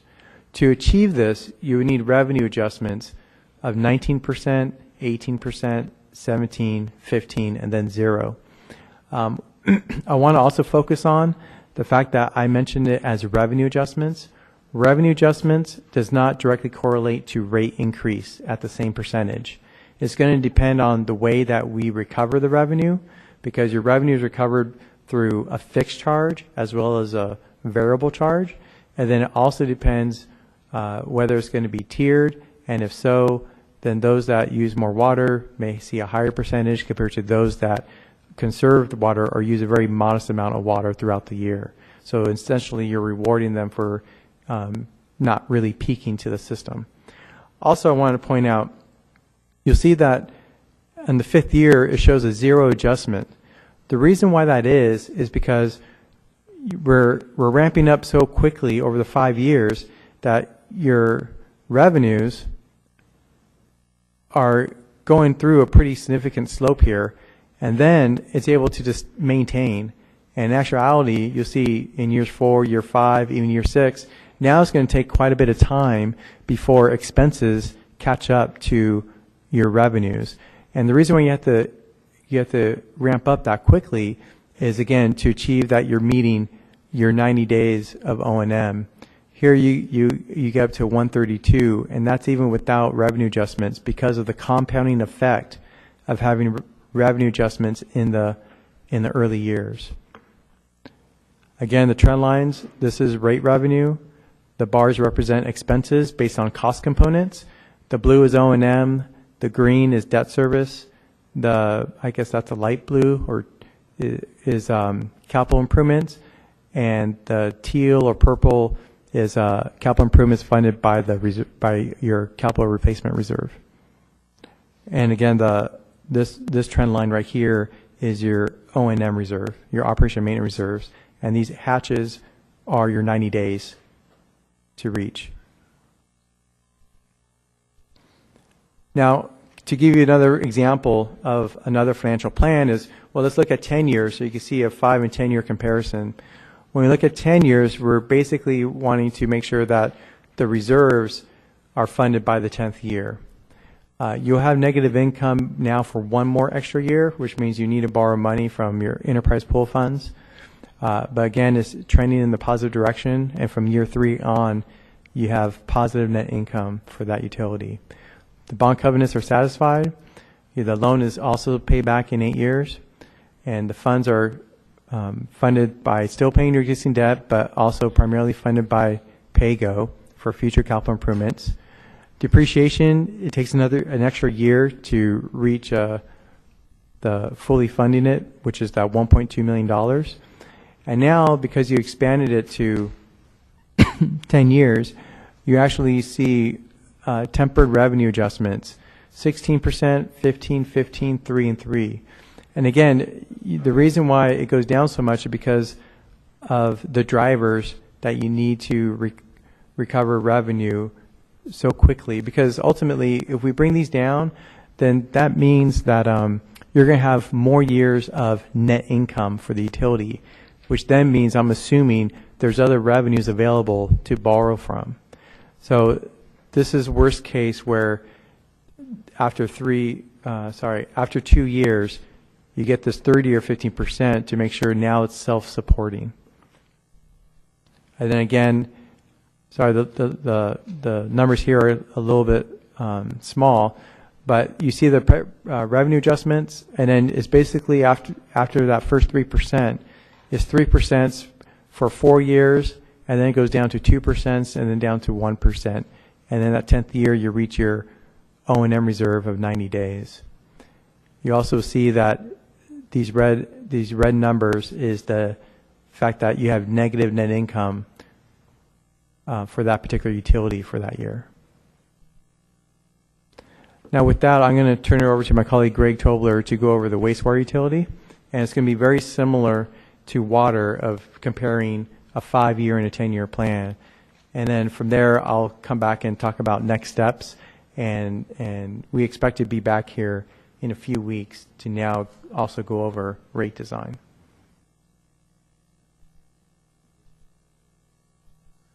I'll go over the current financial outlook of the wastewater utility. The last rate adjustment occurred in 2010. Currently, you have a negative fund balance, a negative operation and maintenance fund balance in the wastewater utility. Your rate stabilization fund is depleting, and similarly to water, revenues are not currently sufficient to set aside enough money to build up a capital replacement fund. Your current depreciation value in the wastewater utility is $1.5 million. If you were to take into account the new wastewater treatment plant that has come online, that would add an additional $3.5 million, bringing the annual depreciation value up to $5 million. Similar to water, the wastewater utility has borrowed money from other funds in recent years. Recently, your outstanding bonds have been downgraded in the wastewater utility. And therefore, the wastewater utility is not currently a self-supporting utility. I'll go over the objectives that we want to achieve in our rate study. We want to ensure that the operational reserve will be 90 days of operation and maintenance expenses. We want to ensure that that the utility reinvests into capital infrastructure. By that, we have modeled the annual depreciation of $1.5 million. When you take into account the new wastewater treatment plant, that brings the annual depreciation up to $5 million. However, the SRF loan that funded the wastewater treatment fund requires a $4.5 million reserve to be built up over 10 years. And once that is fully funded and the SRF loan is paid off, those monies will be shifted to cover the depreciation of the wastewater treatment plant. Secondly, we want to establish a repair and replacement reserve fund, which will be funded with the depreciation that that the utility would be collecting annually. And we also want to comply with your existing bond covenants, which are 125% on your public finance authority bonds and 100% on the SRF loan. We also have modeled the paying back the enterprise pool fund over 8 years. Therefore, once these objectives are met, the wastewater utility will be a self-supporting utility. Similarly to water, we develop two financial plans, a 5-year plan and a 10-year plan. I'll go over the 5-year plan. In the 5-year plan, the reserves will not be fully funded until the 5th year. There will be negative net income in the first year, and then it will trend positive thereafter. Once again, the internal loan will be paid back over 8 years. And similar to water, your capital improvement projects have been funded through existing debt, and in the future will be paid on a pay-as-you-go basis through the funds in the repair and replacement fund. In the 5-year plan, depreciation will be fully funded after the 3rd year. And once again, like Habib had mentioned, this is referring to the annual depreciation. The revenue adjustments that are needed to achieve the 5-year plan are 21%, 17%, and then followed by 3 years of 11%, which covers the 5-year noticing period of Prop 218. This next slide is a graphical representation of the bullet points that we just covered. As you can see in the graph below, this graph below, similar to the graph that Habibin went over, the bars represent your expenditures. The blue represents the operation and maintenance expenses. Green, I believe, is your debt service. And then the top two cover your capital improvement project costs. And as you can see, your targeted reserve of 90 days will be met in the 5th year, and then it'll be maintained thereafter. In the 10-year plan, reserves are not fully funded until the 10th year. There will be negative net income for the first 3 years and then trend positive thereafter.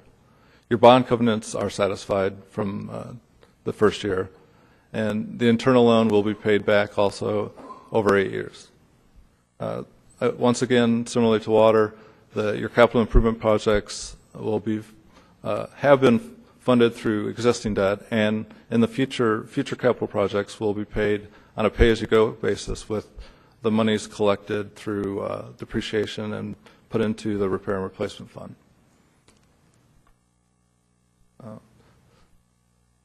Now, the financial plan also complies with the bond covenants through implementing higher revenue increases in the first year and then lower increases in future years.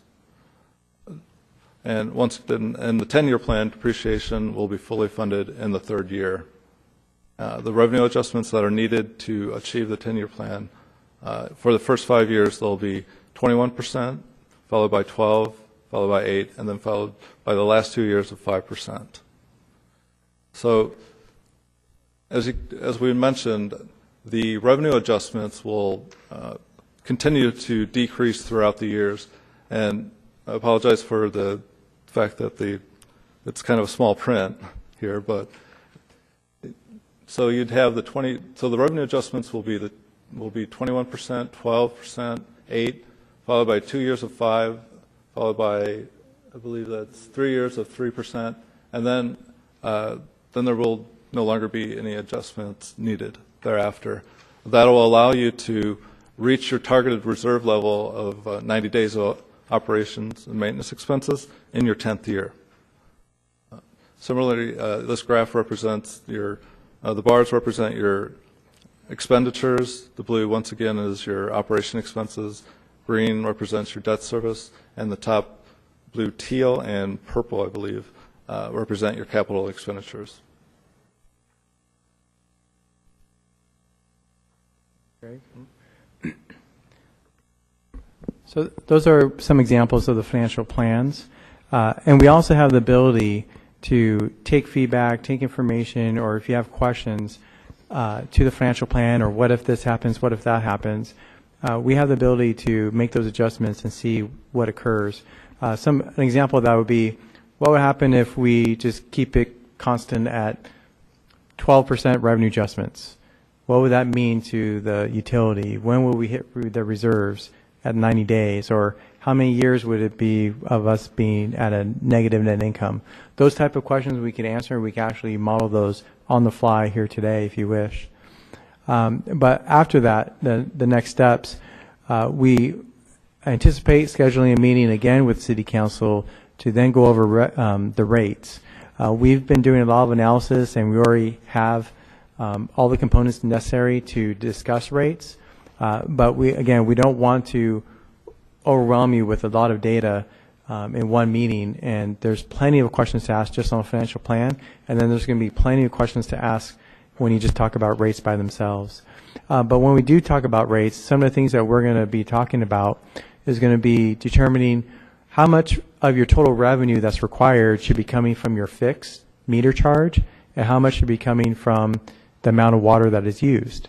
That's an important point. And some of those are policy decisions. Others are based on the fact that the expense itself will let you know, such as, say, debt service.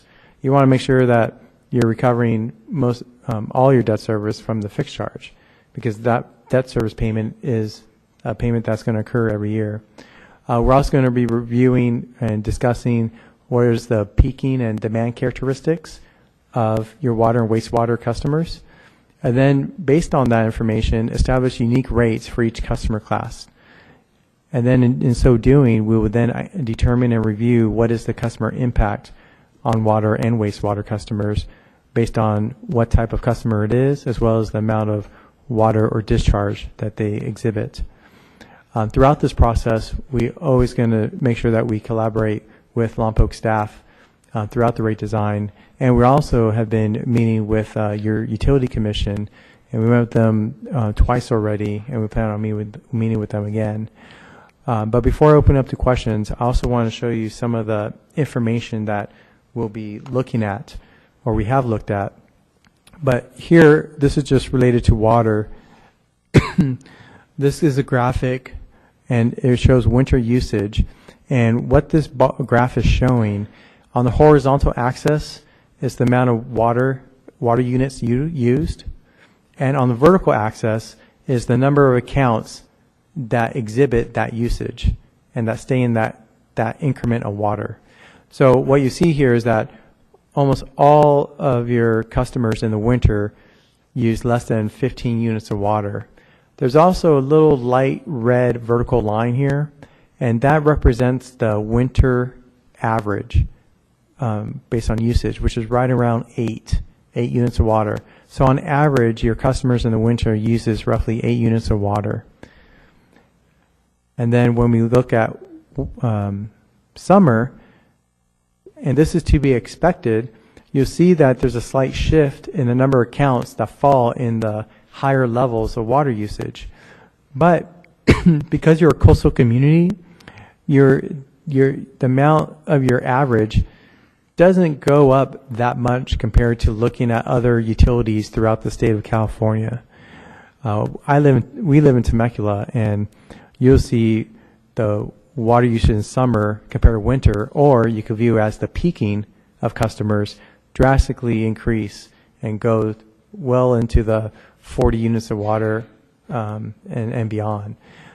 So in summer, it reflects that your use is right around 15 units of water on average. So this is the type of information that we went through to determine what is the most appropriate way to recover revenue when we're talking about the water usage, and also modeling what is to be expected on projected usage based on change in behavior, or what is your new trend of how people are using water, which then also correlates to the amount of discharge to be expected for your wastewater treatment plants. So with that, I'll open up to questions that you may have of us as your consultants or of city staff. Before we go into questions, how about if we just take about a 5-minute break or 7 minutes and let everybody stretch? So 7 minutes. Okay. Let's see. Let's go with questions for Brad first. Come on down, Brad.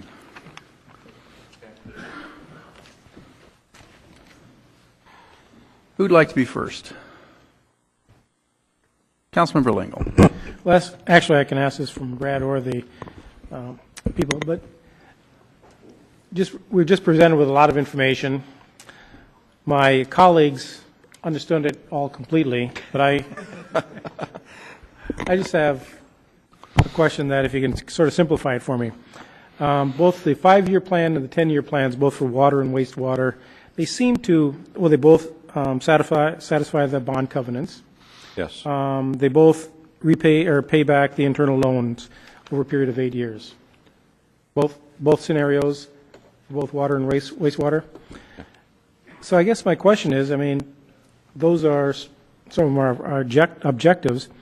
Which, I don't see a recommendation of one plan to the other. Which plan, because they both satisfy our objectives, which is easier on the customer? Well, obviously the 10-year plan.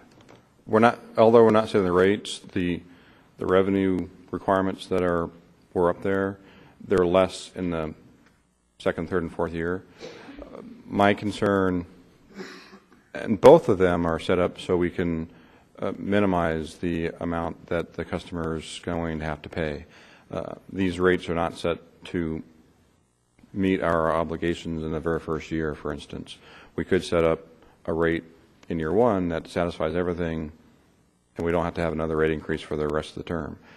That would obviously have a huge effect on individual rates, and the rate shock is one of the things that we're trying to minimize. But we do have to keep in mind the health of utilities. And even though they were up there separately, the funding for the 10-year plan extends out over 8 or 9 years for both the utilities, how much the utilities have to either borrow internally within their funds from restricted cash or from other funds within the city over a 9-year period. And the trough of the amount that the two utilities would have to borrow either within their fund or outside the fund is approximately $13 million in 2016. That, in comparison to that, the wastewater fund, when it was in a deficit situation, it's right now repaying the insurance fund $1 million that it borrowed to get back into a healthy state. So we're comparing $1 million borrowing that the solid waste fund has been paying for the last 2 years to something that could be as much as $13 million for the two utilities in 4 years, 3 years. And my concern is that we have to balance the customer's requirements against the health of utility. Do we want to have a utility that's borrowing from other resources within the city for 9 years and have as much as $13 million on the table at any one point in time? Okay, so what am I missing then? Because in all 4 scenarios, wastewater and water, 5-year, 10-year plan, all 4 of them say that internal loans are paid back in 8 years. So what am I missing? To get to the positive cash in each of the utilities, in the 2 scenarios for, and you might be able to help pipe in, is in the 5-year plans, we get to positive cash in 5 years.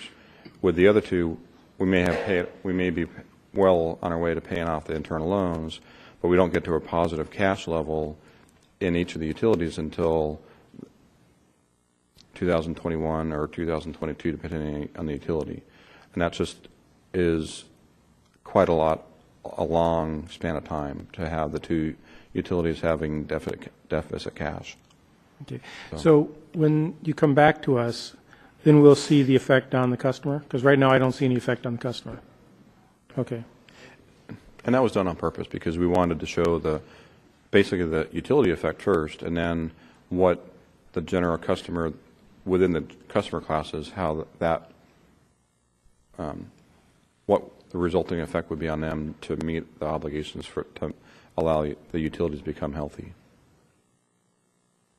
Larry? To add to Brad's, the last time we showed this to the Utility Commission, they recommended the 5-year plan of rates.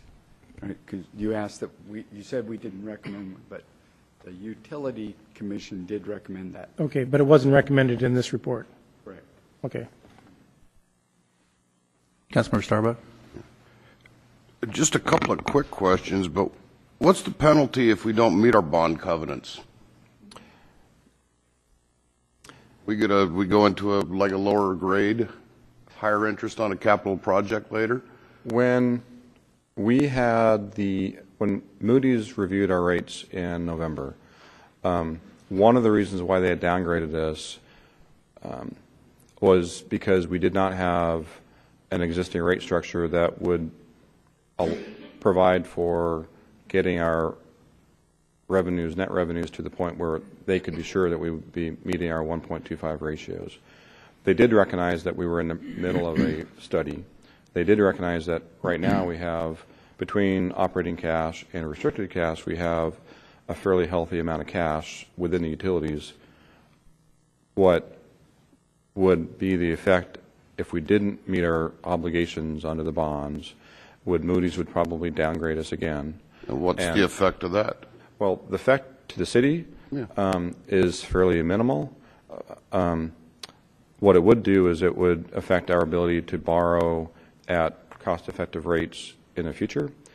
But as you recall, one of the slides I had up there was the NCPA rates and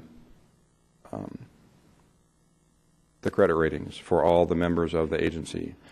If we get downgraded to something below A2, which is what Roseville is, the next time NCPA goes out to do any kind of refinancing or financing for another project that we're involved in, the rate for that financing would be equal to the lowest common denominator.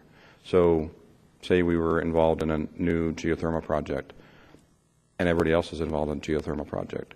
The bond debt that NCPA would secure would be based on our debt, on our... For the whole power association then? Yes. So not a good thing at that point. So at that point in time, we would be causing other members to have higher costs because we didn't meet our debt covenants. And that's the primary concern. When we were downgraded on our water and wastewater rates, we actually got a call from NCPA saying, you're planning on taking care of this, aren't you? Because they can see that the next time we want to be part of a project that would benefit our customers, that could be to the detriment of the group entirely. So we might be excluded from a project in the future. Yeah. Mr. Mayor, in addition, if I may, the covenant is basically a contractual relationship that you have with the bondholders and with the bond market. Yeah, the municipal bonds. You'd be breaching that contract, and if the city, two, I think, downsides, significant downsides to that. In the future, if the city itself, not just the utilities, ever wanted to get into the bond market for some reason, bond holders and bond issuers or those that buy bonds have long memories, and it'll make your interest rates higher on other bonds. And number two, if something significant were to happen and your bond wasn't able to be repaid, the city general fund could be on the hook if the council actually consciously made a decision to not meet the 125 if it could. Yeah. I'm just looking, the state requires 125% debt service. The state requires a 20% reduction in water usage, even though we're in the business of selling water. The state required us to build a plant that'll process twice what we can provide it. Now they expect half the people to provide the 100% of the money on it. So this whole thing is just kind of really bad for us because it's so out of our control here. Thanks, Brad. Councilor Costa. Thank you, Marilyn. I wanted to go back to the negative net income and the difference between the 5 and the 10-year plans. That's with the assumption that money would be put aside for capital improvement and reserve. It'd be a combination of all three of those. So, and you might be able to help a little bit with that, but the whole point of looking at the 5-year plan and the 10-year plan, the first thing we want to do is make sure we meet our debt service covenants. And one of the reasons why some of the scenarios have such a steep slope in the net revenue increases is to make sure we meet those. But it is also to make sure that we get our negative cash reserves back up to first a positive situation and then to meet our the goal of a 90-day reserve for O&M. So the difference between the two, it's just a combination of making sure we meet the debt service covenants. We wouldn't necessarily be as concerned that our total net revenue might go down for the first couple of years, but we would be funding. We would get in the point where we'd be able to fund both the replacement reserve, the funded depreciation, and to meet the goal of getting out from having a negative cash amount. So I'm not sure if you want to add to that. From our perspective, we would recommend the 5-year plan, but I would also understand if that gets broadened into a longer term based on when we come back with what the rates are. But primarily, excuse me, the one thing I don't like about the 10-year plan right now is I really use it as a visual for a comparison analysis, is that it's assuming that there's funds available to borrow from, and I do not know that. And it's not best management practices for me to assume that. But I wanted you to see that you have negative net income for a number of additional years, And the other thing the model isn't doing, because I don't, it's not a viable option in my opinion, is that then I have to show that the new amount of net negative income is then repaid as well. So I didn't show over those 8 years that it's also paying back the new net negative income that it borrowed in year 1, 2, and 3. I kept that static of just what is currently due back to the enterprise pool funds of what has been borrowed to today. As a percentage, though, for those first 3 years, what are we looking at for net negative? I could pull it back up. We had the numbers in there. It was like around $1 million on an annual basis. Oh, for the first year, yeah, but then the years thereafter. Okay, yeah, you'll see net income, and then it slowly starts to get to a more positive. It goes into a positive direction, but probably in aggregate, it probably ends up being close to another $2 million or so. And then, like I said, that was me just to show you, but then that's assuming that there's funds available, and that's probably not practical, especially with what you already borrowed so far. Thank you.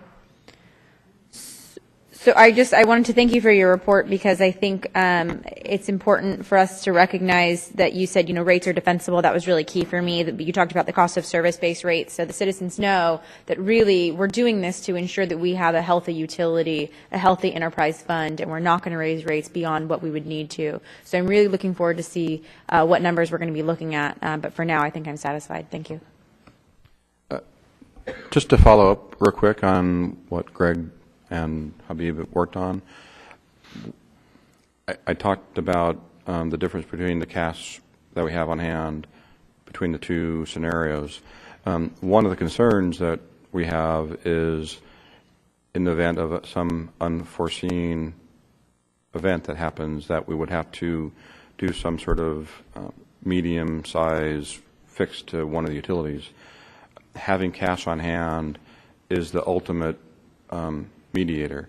So if we have something happen to us in the year 2015, 2016, when we're at the very nexus of what we have in cash on hand, we're the most vulnerable to some sort of unexpected activity, some sort of unexpected expense that might come up that may not be planned for in the capital replacements or the replacement reserves. So the sooner we can get to having a positive cash, that will allow us some flexibility if something happens that we have to pay for. And a really good example of that is in the middle of the construction of the treatment plant, we discovered that the digesters, which had been presumed to be good for the next plant, were found that we had to replace that.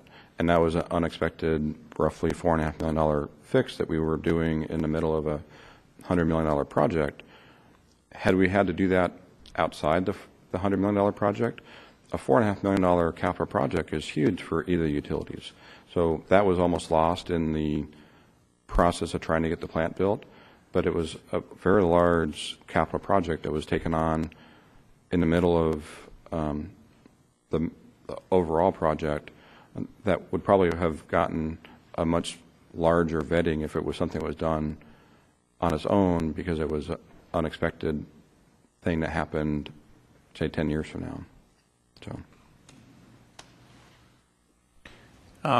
So I have a few questions. Brad, would you say that the 3-year goal of getting to positive cash flow in satisfying the bond requirement is our first objective? Well, we meet the bond requirements in the first year on both utilities, and that's the primary reason.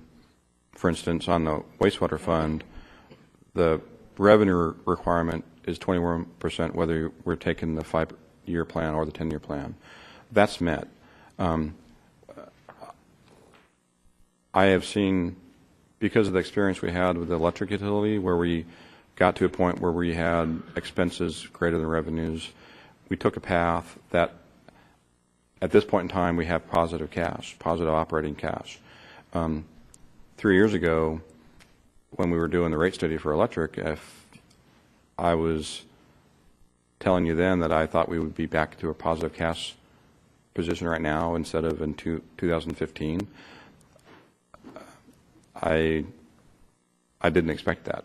So by putting it on a path to economic health, those 3 years, depending on how things work out, we may be in a situation like we were with electric, where maybe the third or fourth year may not necessarily be the revenue requirements that we are showing today. With the positive effect that we've had on expenses, if that continues on, we might have a situation where some of the outlying rates may not have to be adjusted as much as being proposed right now. So this is basically the same as with the electric, where you put the rates in place and then you can choose not to implement them if you don't need them, but you have them established so you don't have to go back and start over. And even if we do go through and even if we do choose the 10-year plan, which we're not recommending, we would still have to go through two Prop 218 cycles to be able to implement the second 5 years. By doing it this way, we could roll the first 5 years. We could establish the rates for 5 years, but then we could roll it into the 13-15 budget review and also the 15-17 budget review, just like we do with solid waste. So we can start looking at them as even though they're separate individual utilities, we could be looking at them as a package rather than we could look at the effect on the customer's bill from a holistic point of view for each customer rather than each individual utility, and that there's benefits either way, but that is something that has been talked about, to start looking at them on a more consistent and cyclical basis. In terms of usability or satisfaction, if you will, of the product, how would you rate their modeling software that we would continue to have access to? We actually don't have it yet, but once we get it, we did take a look at the models because Melinda and I both went to a management conference a couple years ago, and one of the sessions we went to was on rate studies, and we actually talked with a fair number of entities that do this, and each one of them has models that they have a little bit of tweak on each one of them, but by having this available to us so we can update actual results into it and then revise the projections going forward, when you asked me to give you 9 different scenarios for the electric utility, 3%, 6%, up and down, doing that on this model is just that drop-down menu. We can pick and choose 9 different scenarios, save them, and what took me a weekend would be something we could do in that model in a matter of minutes. So I'm looking forward to having it not only to be part of the rate study, but also to show us how we're doing going forward. With regard to the system repair going forward, are water and wastewater upgrades, if you will, part of our 15-year capital improvement plan, or are they not? The capital improvement plan that was adopted in 2001 in preparation, it was one of the steps that we took to get to the point where we could do a rate study for our AB 1600. The vast majority of those items that were on that capital plan for water and wastewater have been done. I think one of the reservoirs was on that list. Well 11 was on that list. Some booster pumps at the water plant was on that list. I guess the one thing that's on that list that I know hasn't been completed yet is the retrofit of all of our meters so they can be remotely read by our AMR system through the Wi-Fi system to help us minimize the cost of meter reading. It would allow us to do it remotely for both water and electric, and that's one of the initiatives that's still ongoing. Well, we're 3 years from the end of that? Yeah. No, 4 years. One of the things, and I I just want to share with the council, because I asked you the question when we were talking about the amortization amount and placing, creating that reserve going forward. Could you explain what you explained to me previously about that, please? Right now, we have in the budget for both utilities, we have a dollar amount that's set basically by the resources available to the utility. What this plan is suggesting that we do is utilizing what we've already put in the ground that is currently being depreciated to use that as a proxy for how much we think we should be replacing on an annual basis. Right now for water is about $1.2 million a year of depreciation. That number is being used mainly as a proxy for what we probably should be spending on repair and replacements right now. What it probably doesn't do is if we had done a system-wide analysis, the $200,000 that we're spending is probably not going to replace all of our collection or transmission system within 100 years. Many systems in California have a 100-year replacement cycle for both water and sewer collection lines or transmission lines. And right now at $200,000, that differential between 200 and 1.2 kind of shows us that we're probably not even meeting that 100-year goal. And true, we have a wide variety of pipes that are in the ground for the sewer department. Some are much more robust than others, but we also have about 130 miles of pipe. So over the life of our utility, some part of that 130 miles of pipe is going to become bad just from time or from other things that might happen over the life of those facilities. So even though we amortize our depreciation over 30 years, it's still just a proxy for what we probably should be spending for the whole entire system, even though we're really just looking at a fairly small portion of the system that is currently being depreciated. So we don't really have a in-depth look at what this probably really needs to be. This is the convenient way of looking at it in the short term. And it's a, correct me if I'm wrong, but it's a fairly standard way of doing it throughout the industry. It's not without going to do a full engineering study of all of the pipes we have all over town. This is a good way of approximating it, and it's used throughout the industry. So it's an industry standard. Yeah. Okay. The other thing that that's been part of our problem is what conservation has done to us. Does this modeling incorporate, I don't know, what we think the future conservation, how much worse off we'll be? Go ahead. Yes, that's correct. It's kind of interesting. Grace's background is in economics and finance, and mine is in applied mathematics. So one thing that we take very seriously is leaving you a projection of water use that doesn't assume that the water use of today is going to just be constant and continue.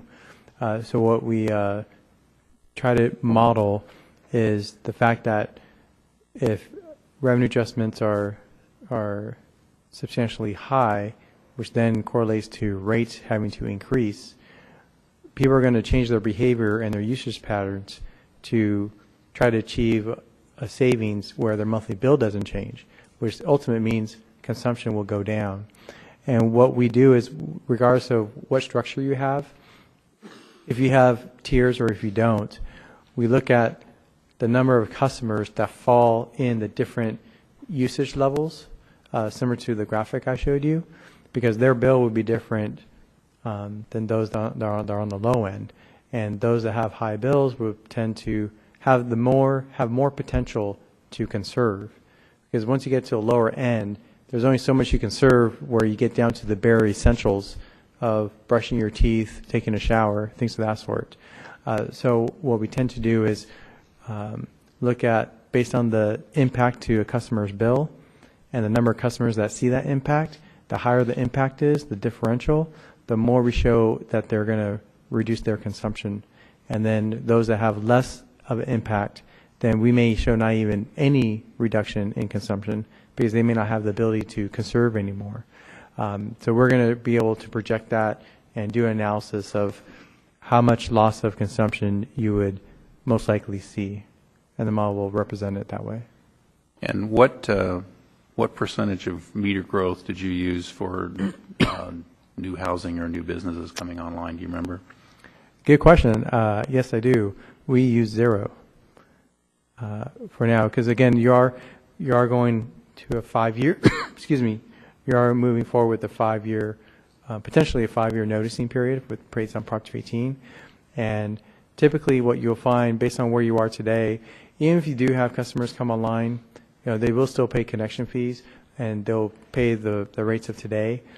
But based on the fact that you're still trying to replenish your reserves, set up a repair and replacement fund, and I'm sure you still have a substantial amount of backlog based on not even looking backwards of what you haven't improved. Typically what you'll see is the amount of revenue from new customers will probably most likely be slightly more than the expenses that they incur, because you'll increase expenses as well as you have more customers. But because you're recovering these reserves, the bond coverage, there's little buffers in there in those revenues that come in. You're still not going to be anywhere close to meeting all your financial objectives and policies with the minimal amount of growth that will probably be experienced through the course of 5 years. No, I guess what I'm saying is, you're building the conservation side of it into the model, but for instance, in the current 12-month calendar year, we're going to add about 160 residential units. Going out in the future, it'll probably be more like 100 per year, and whether you've incorporated that into your modeling. Yeah, we can do so, and actually we had a discussion about that recently with staff, of looking back in the last year of see how many building permits were issued. You can't use the last 5 years as an example of anything. You need to look a lot further back, and historically the growth is about 1%. So, 1%. Yeah. Some of the graphic that showed you that showed the platform that we use, one of the variables in there is growth projections. And it's not just a global growth projection in aggregate. We actually have it broken out to be a growth projection for single family, for multifamily, and for commercial. So then just those accounts are the ones that grow, and we just don't take all accounts and grow it exponentially. Well, I would urge you with regard to the model to do a little more research with regard to the future growth, because there's a lot of economic development effort being spent in the community, and we're seeing some results from it. So, and that may have a point or two difference in your numbers going forward. Sure. Yeah, that would definitely be something we can model pretty quickly. Okay.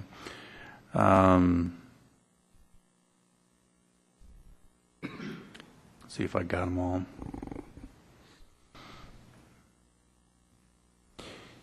If we go to a tiered system, which is different than what we have now, typically do you see a lot of people being driven down one tier? And you kind of spoke to that a minute ago.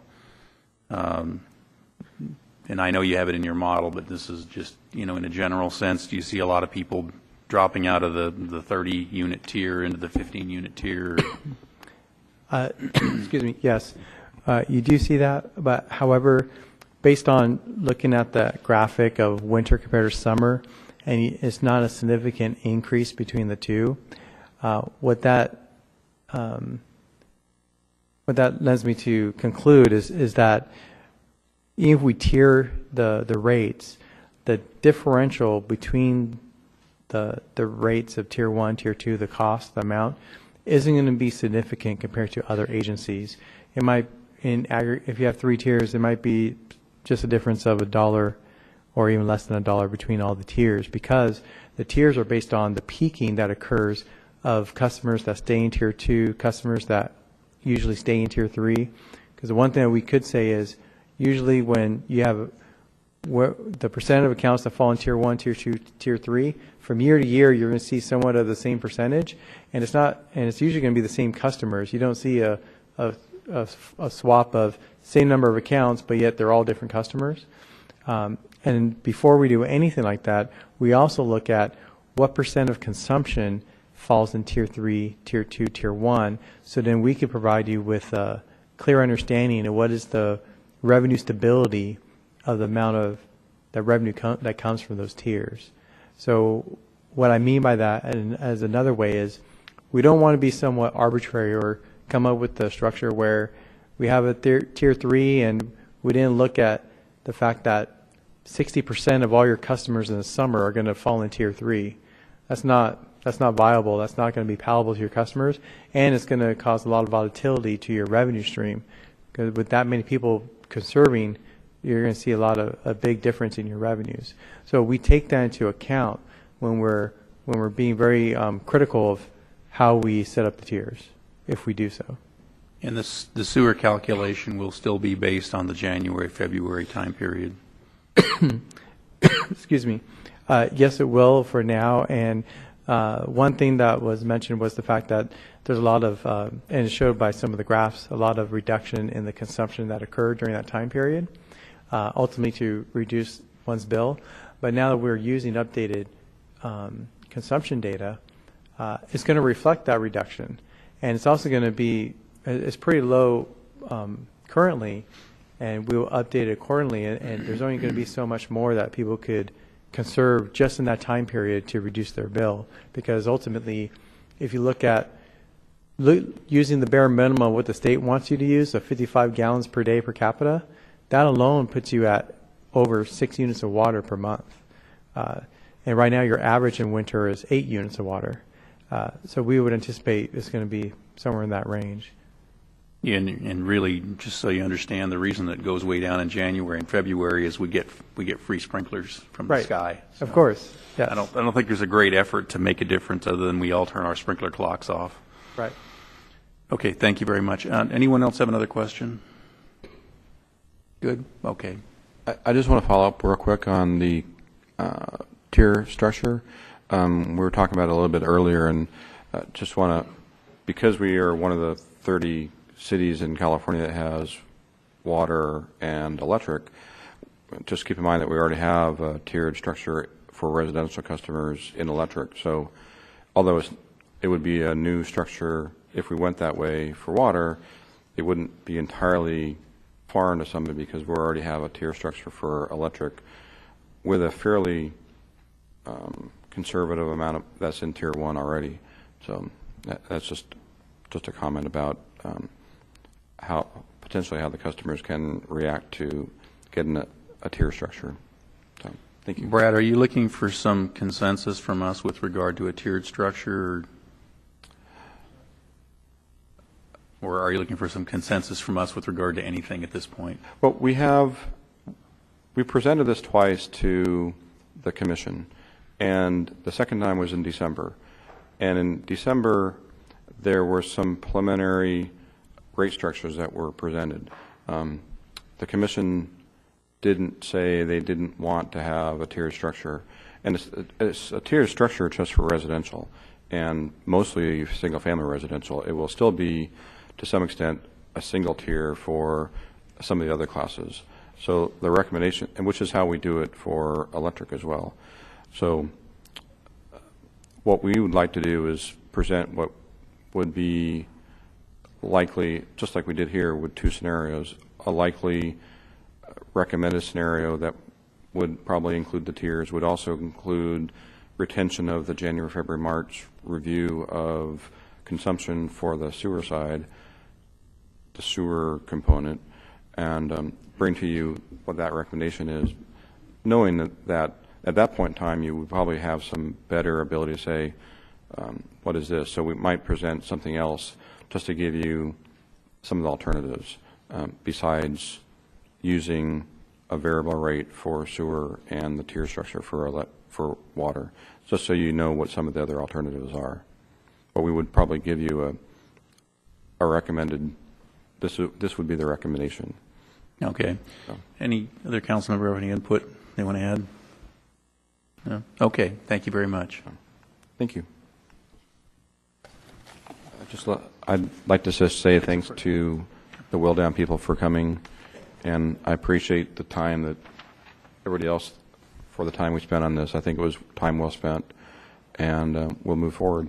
Thank you. Did we keep you guys here late enough so you're going to stay overnight? Because we need, we need the revenue from. We will make sure we dinner here. Absolutely. And we have a great number of restaurants to choose from. I know you'll find something you enjoy.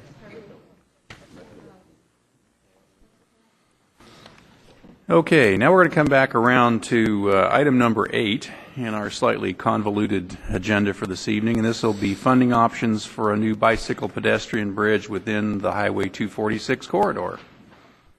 And Mike?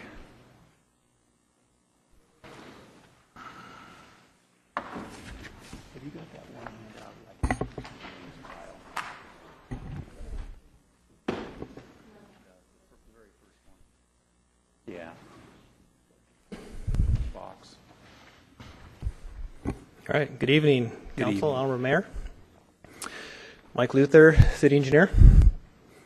Tonight I'm here to ask Council to consider the following staff recommendations. 1, authorize the Mayor to sign the attached letter to the staff report to the SBCAG requesting RSTP funding to study the feasibility of providing either bicycle pedestrian improvements to the existing State Route 246 San Ynez River Bridge, or a separate bicycle pedestrian bridge over the San Ynez River connected to the State Route 246 corridor, and direct staff to work with SBCAG, County, and Caltrans staffs to complete the additional tasks outlined in the staff report to move forward with the proposed project, or 3, to provide alternate direction.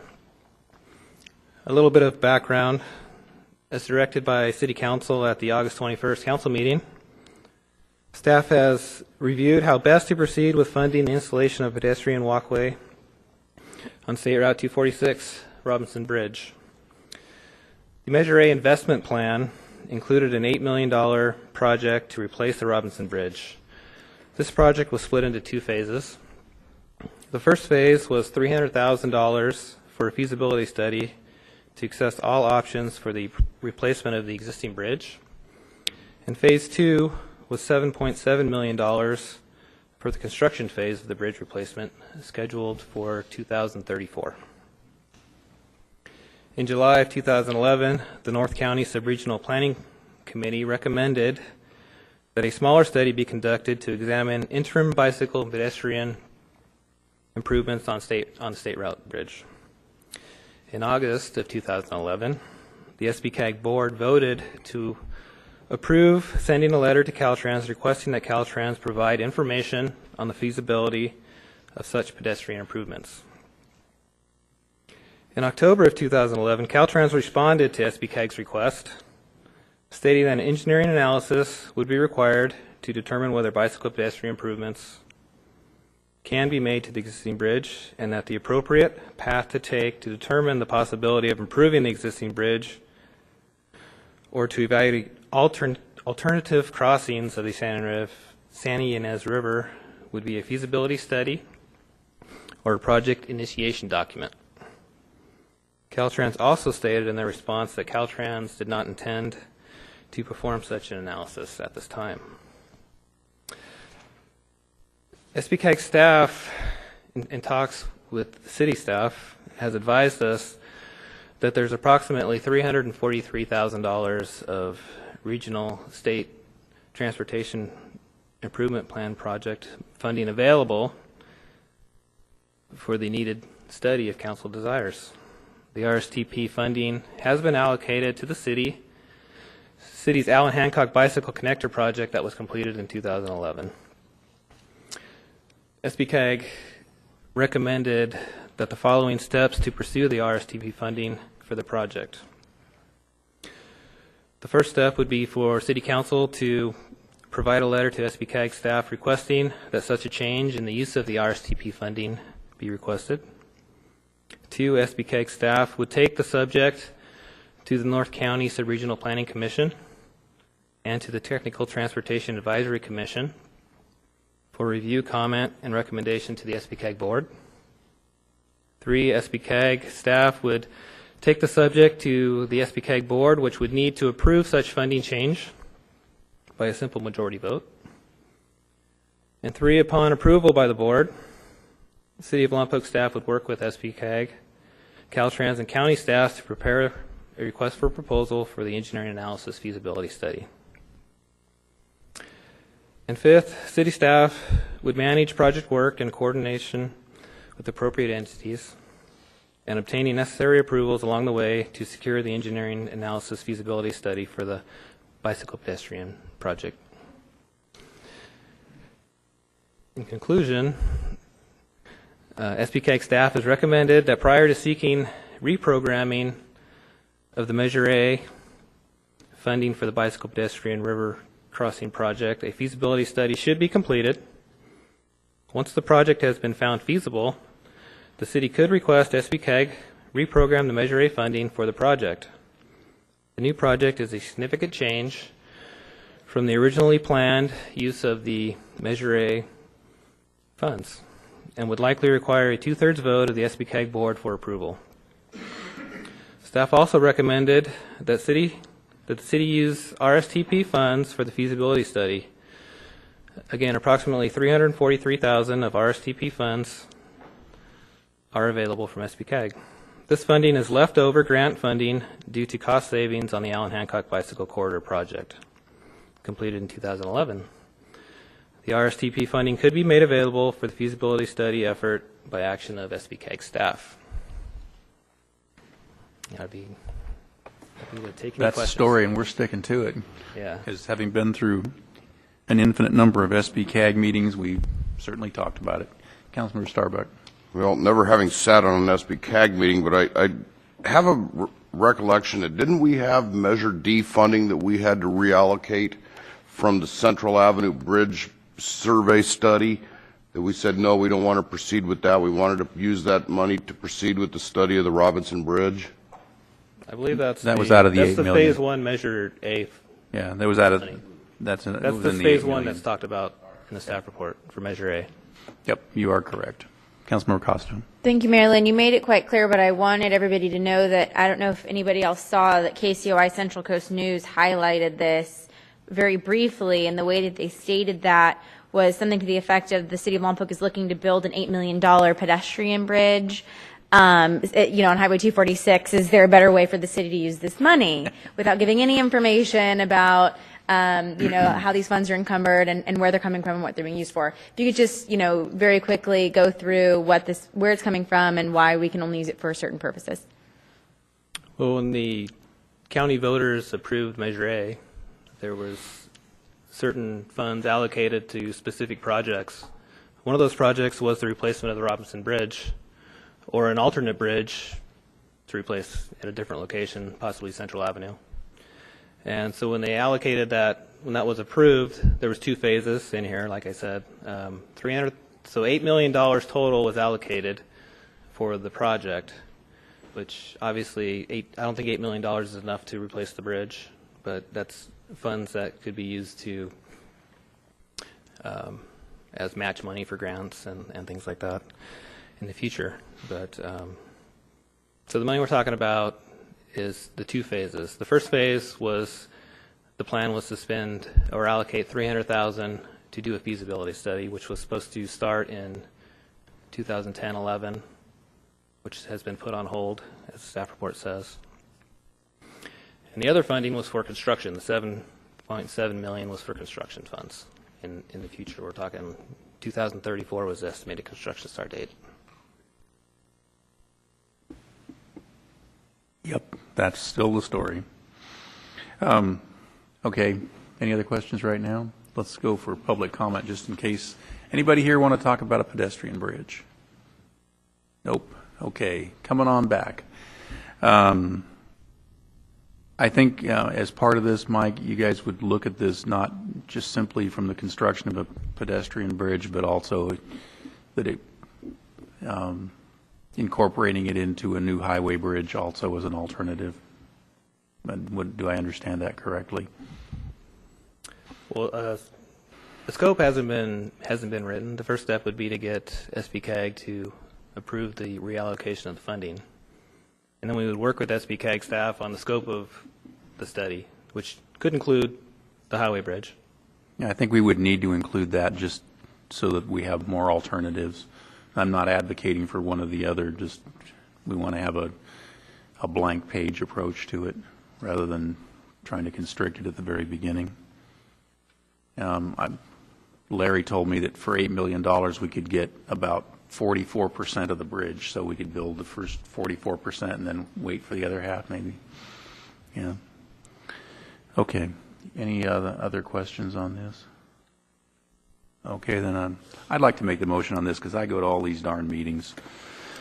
I'd like to, I will move the staff recommendation that the council authorize me, the mayor, to sign the attached letter to SBCAG requesting RSTP funding to study the feasibility of providing either bicycle pedestrian improvements to the existing SR 246 Santa Ynez River Bridge or a separate bicycle pedestrian bridge over the Santa Ynez River connecting State Route 246, and direct staff to work with SBCAG and the county and Caltrans and God, if he'll help us, to complete the additional tasks outlined in the staff report and to move forward with the proposed project or provide alternate direction.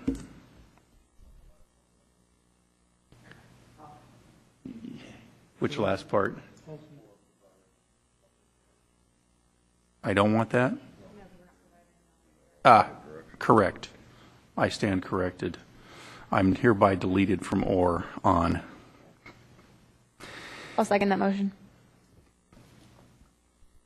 And just with the understanding that the staff will have an open effort to go forward in the most appropriate manner. Any other discussion? And seeing none, could we vote, please? And that passes 4-0 and 1 absent. Okay. And this last one is a little bit of a housekeeping thing to help me get from one point to another. When we did our priority lists and everybody turned in their copies to me and I was creating a consolidated list to bring to the February 4th meeting for approval, there were some items on which there was no consensus among our votes, or there were items where there were 2 for one choice and 2 for the other choice, and so again there was no consensus, and some of them there were 4 separate choices. So the items that are on the sheet that everybody has in front of them, and in the front of your book is the new yellow sheet for the council priorities. We need to establish something we agree on for these remaining items so that I can advance this to the staff to bring it back for final approval. I think it might be easiest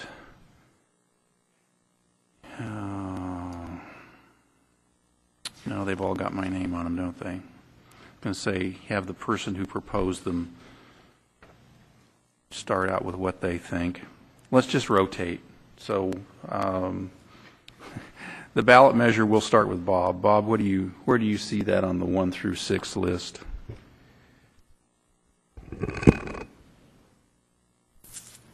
I'm going to put it under economic development. Okay. What do you think, Dirk?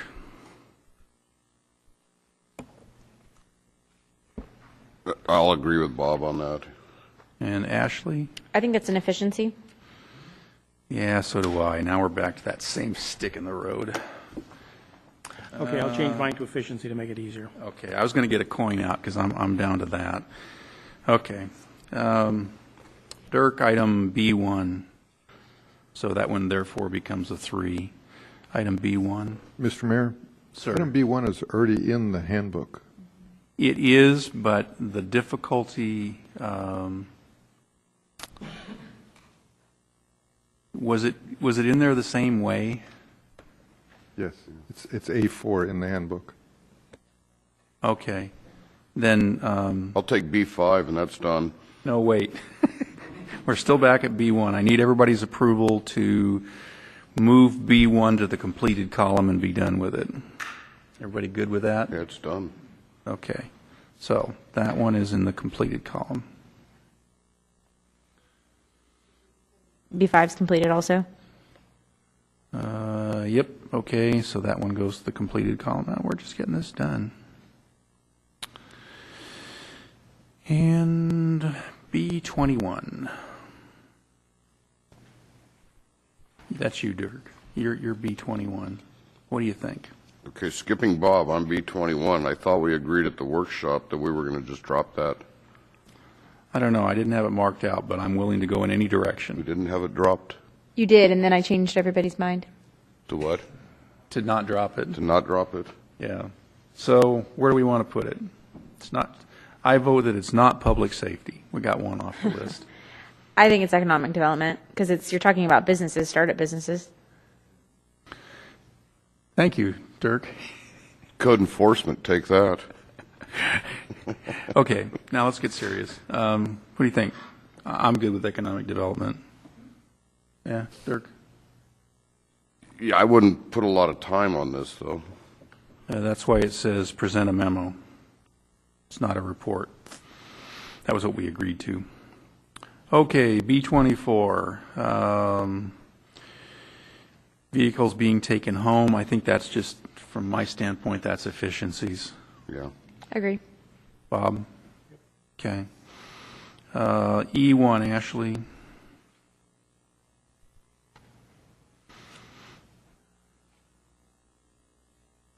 I would say that's either, it could be one of three No, things. you have to pick one. Not getting out of it. I agree, it could be several things. Take your best choice. I think that's an efficiency. It could be economic development, though, too, but I think an efficiency is probably. Okay, Bob, back to you. Dirk? I'll go with efficiency. Done. F1, Bob.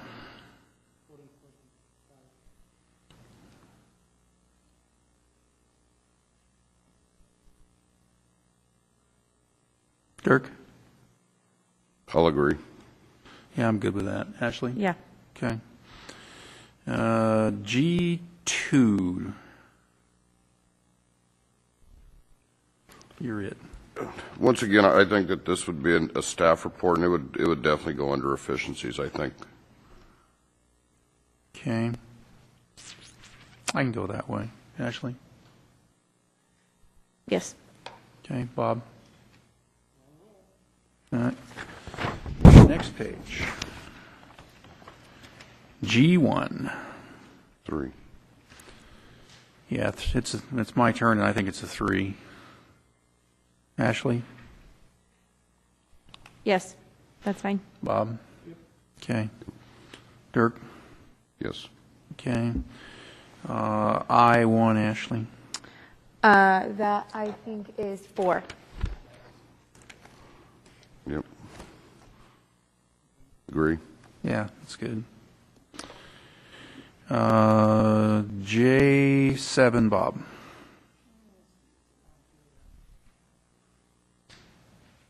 Take the miscellaneous way out.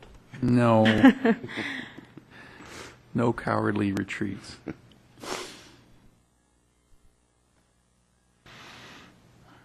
going to go with efficiency. Dirk? I'm a coward. I was going to put it under miscellaneous. I'm good with efficiency. Ashley?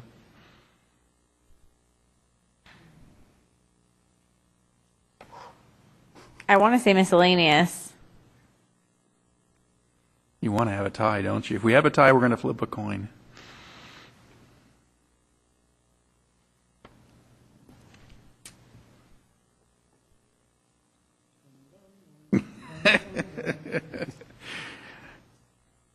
I mean, because it's not necessarily an efficiency of government, it's Okay, pick. additional I got my coin program. ready.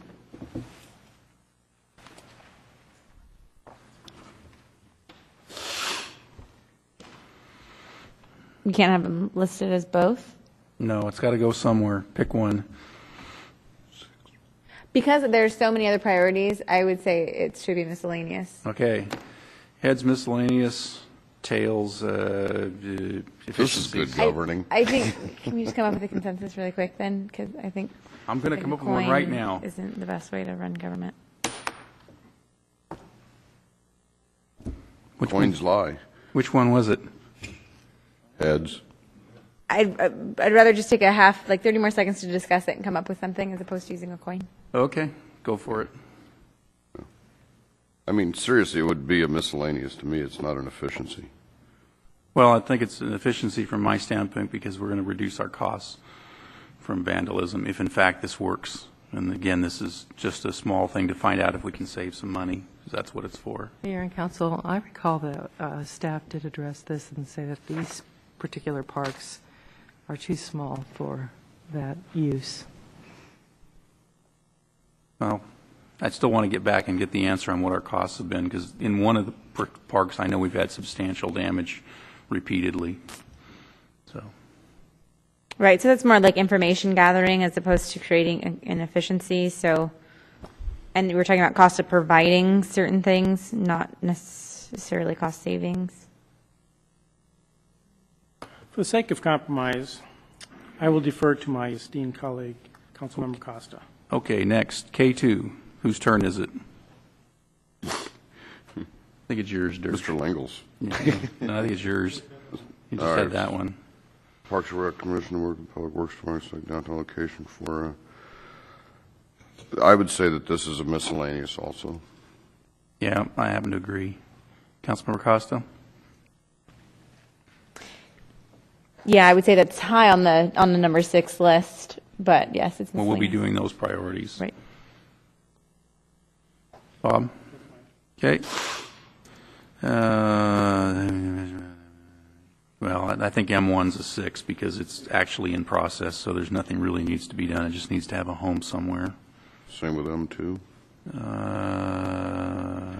Well, we just did that, so yeah. Ashley, M2 is yours. You good with a 6? Believe it or not, I actually think that this is a public safety matter for me personally, because what we're That's talking about true, here too. is, That's true, too. the safety of the residents. Bob?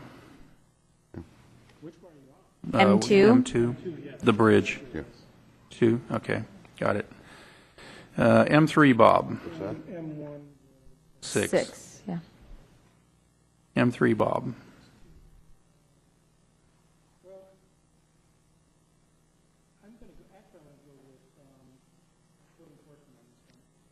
I agree. On potholes? Yep. You got to convince me of that. I'm very confused. Horizontal graffiti. Horizontal graffiti. Yeah, but it's city graffiti, and we can't enforce a code against ourselves, I don't think. We have to maintain our properties just like every citizen does. We have to make sure their leaves are mowed. Okay. Marilyn, where did you see it? Well, frankly, I thought it was more of an economic development issue because it impacts that. It's a cosmetic issue that, like graffiti, diminishes the perception of the community and causes grief in terms of economic development.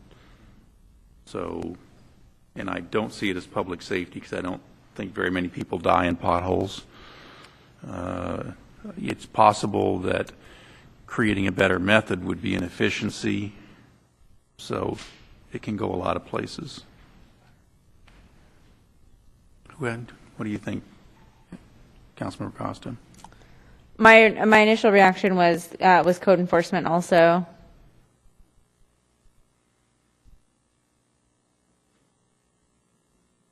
Councilmember Starbuck, what did you? I could go either way on it. I mean, it's definitely an issue. I don't know. I just have difficulty with making it code enforcement because it's us. So maybe miscellaneous? We're innocent. I think it has more value than miscellaneous. Yeah, we get a lot of comments about, lean into the microphone, we get a lot of comments about appearance of the community, and one of the things that's been commented on repeatedly is the pothole issue, and that's hence the discussion of horizontal graffiti, and therefore I think it goes higher up on the list because of that. If our goal is to, and I understand why you're thinking about it in code enforcement, because that's kind of what that is too, is to beautify the city. Economic development is actually fine with me because we're talking about, increasing the standard of quality of life for residents, so. You go with that, Bob? No. How about you, Dirk? Well, I hate to flip coins, but I'm thinking, that economic development, we're stretching it with putting potholes in there.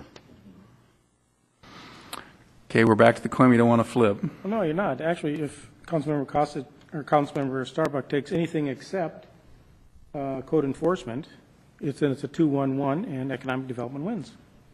Okay, what are you picking, Dirk? Well, it says graffiti right here, which is on our number 5 now.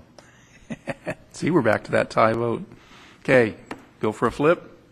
Really quickly, the reason I just wanted to reinforce my ideology of what economic development means, and so when I went back to the definition again, like I often do, and it's concerted actions of policymakers and communities that promote the standard of living and economic health of a specific area. So we're talking about standard of living for our citizens. I mean, I see that tied in there. I do too. That was my argument. So, you guys want to change or you want to flip? Change, Dirk. Okay, I'll go to 6. Okay, then 1 wins. We're done with it. Okay, whose turn is it? I'm lost. Joe's. I did that one. Okay. Where am I? You're on 03. You're on the one on the selling bus advertising space. Yeah. Well, I think I'd put that under a miscellaneous. Yeah, I agree. We're generating revenue. You don't think that's economic development? It's pretty distant. It doesn't matter. I truly don't care. So you guys pick. What's your number, Ashley? I think it's economic development. Okay, Bob? Economic development. Okay, Dirk? Heels are dug in on a 6, miscellaneous. Okay, so the ones have it. On a bus. I surely do not care. Okay. Number 5. 1. It's 1. 1. The ones had it. Okay, 05.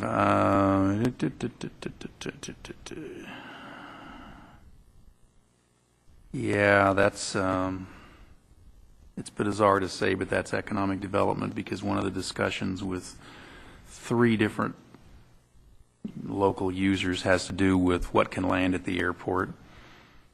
And if I hadn't been in the middle of that, I probably would have given it a 6, but I guess because I'm in those discussions with 3 different potential airport users, it makes it a 1.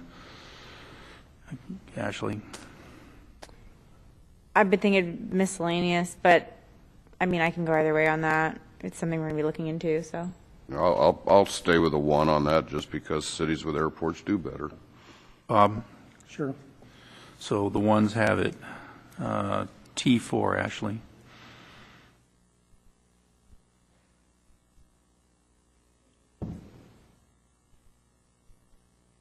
I'm going to go with compliance on this one, number 4. Okay. Bob? I agree. Dirk? Okay, done. 4. That one's a 4. Bob, you 2? You 2. I'm going to go with efficiencies. Okay. Dirk? I'm fine with that. Me too. Ashley? That's fine. Okay, you 3. Definitely code enforcement in my eyes. Yep. Yeah. Ashley? Yeah. Bob? Yep. Okay, and the last one is graffiti, so I think That's it 5. probably has to be graffiti. Okay, we are a success. Before I do a public comment. Anybody want to talk to us about any of these? Realize that this is just getting a number on them, and then the whole list will come back to us to be approved, and then we will take all of the number 1s and rank them. The number 1, the number 2, number 1, and so on, and we'll do that for each of the 6 categories. So this is just a little housekeeping to drive this forward to the next step. Anybody have anything to say? No. Okay, got that done. So, yeah.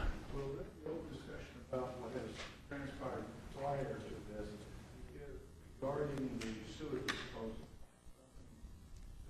We're going to have oral communication here in a minute for everything, all the leftovers. Written communications. Nope. Okay, now we're going to have that oral communication, and because that other presentation was pretty long, instead of the 2 minutes, if somebody wants his 5 minutes worth, I'm good with that. So come on down.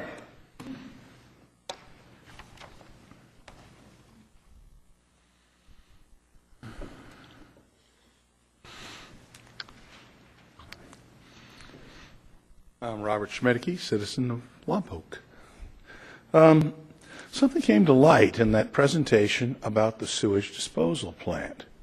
Something about some filters or something, that large things, that mixers or something, that cost this city millions because someone in charge of that plant obviously didn't do their job, because they should have been on top of that and done their due diligence and known these things were either worn out or about to be. That should not have happened. I don't know who that is that's in charge. The buck never seems to stop any place. So my recommendation to the council is, if you know who was in charge of that, if they're still in charge, they shouldn't be. Perhaps they need another line of work. I don't know. I can speak to that. Yeah. Actually, the person who was in charge is long retired. This was a digester, and at the very beginning of the estimating the new plant and what would be built, it was actually looked at. And the opinion was that it had plenty of years of life in it. And then at some point it was drained, which had not been done. And they took all the water out of it. And that they looked at the interior condition and found that there was substantially more deterioration than had been thought in the past. And it had life left in it, but the decision was made that it would be substantially cheaper while the contractor was already there doing all the work to replace it then, rather than bring somebody back in 5 or 8 years and pay twice as much. I think that's kind of how it went. I sat through that meeting, but that was quite a long time ago. I personally faced something like that with a building I invested in down in Naples, Florida, where we got to replace the cooling tower. The due diligence was done, but actually the only ones that were done were myself and the other investors. We were done quite nicely. Yeah. Okay. We really have to watch that as a community. You've got to do the due diligence. You've got to do the maintenance. Government is not an expedient thing. I know that this council and other councils like you are facing a good deal of stress from the National Democratic Socialist Party that's running this particular state. But, you're getting unfunded mandates from the federal government and from the state government. But the majority of people who, it was on the news the other day, seem to be on welfare rather than putting money into it in this state and 10 others, as near as I can tell. It's an unfortunate situation, and that came about from others over a period of years, maybe starting with Roosevelt, I don't know. But we've got to do something about that as a community, as a people, or we'll lose this country. It's a very serious situation we have, and I know that the ladies and gentlemen on this council are looking at it as a very serious situation. How do we generate business in a community that sees business going out of business? It's difficult. Can it be done? I don't know. Our vote is very important, and I sincerely hope that my fellow citizens get around to doing just that, voting. Thank you very much. Thank you. Well, you'll be happy to know that for the 6th or 7th consecutive quarter, our sales tax is going up, and we've opened many new businesses and new jobs are being created, and we probably can't do too much about those folks that want to help us from Washington and Sacramento, but we're doing pretty good helping ourselves in spite of them, yeah. I think we survive in spite of them.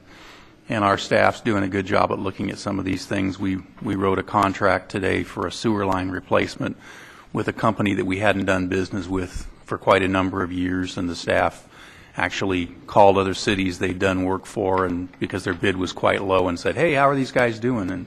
And the result was, they've done a good job for other cities, and they did a good job for us, and for some reason they were able to do it cheaper than everybody else, so they saved us money. So, anyone else? Okay, seeing no one rise, we'll come back to council requests, comments, and meeting reports. We'll start from the left. Thank you, Marilyn. I've been given the request from the association, the group, the countywide effort to combat homelessness, C3H. Apparently, they've had official appointments from other jurisdictions, other cities, including the county also. So they wanted us to agendize the appointment to have an official appointee on as part of this policy group to oversee this homeless effort. C3H is the name. We received a letter here, and again, that's the countywide effort to combat homelessness. I know that Ms. Gallivan is aware of their efforts, as the homeless count will be taking place this month, and the Human Services Commission is aware of that also, and some staff will be present. So they requested that I agendize that and get a formal appointment from the City Council. I'm good with that. Okay. So also, just quickly, we're in favor of that. I just wanted to announce now, as opposed to later, I think that's okay, is that I will be traveling to Sacramento between now and our next meeting twice, both at the city's cost, one for the League of California Cities and one for NCPA, and that'll be at the city's cost. Bob? Well, I've been to many meetings, but at no cost to the city. Dirk? I don't have any reports. I'm happy to report that I didn't go to very many meetings for the last 2 weeks. It was a really light schedule, but we are working with a number of people on economic development, and we have some positive things on the horizon. And I didn't spend any of the city's money either. So, anything else from anyone? Okay. Therefore, the Lompoc City Council will adjourn to a special meeting. Oh, that's right. Sorry. We're going back to closed session. If you guys want to hang out, we'll be back. And welcome back to the Lompoc City Council meeting. And the city attorney will make the report. You have to speak into the microphone, sir. There's no reportable action. And with that, we're adjourned to the meeting that I read earlier and was reprimanded for.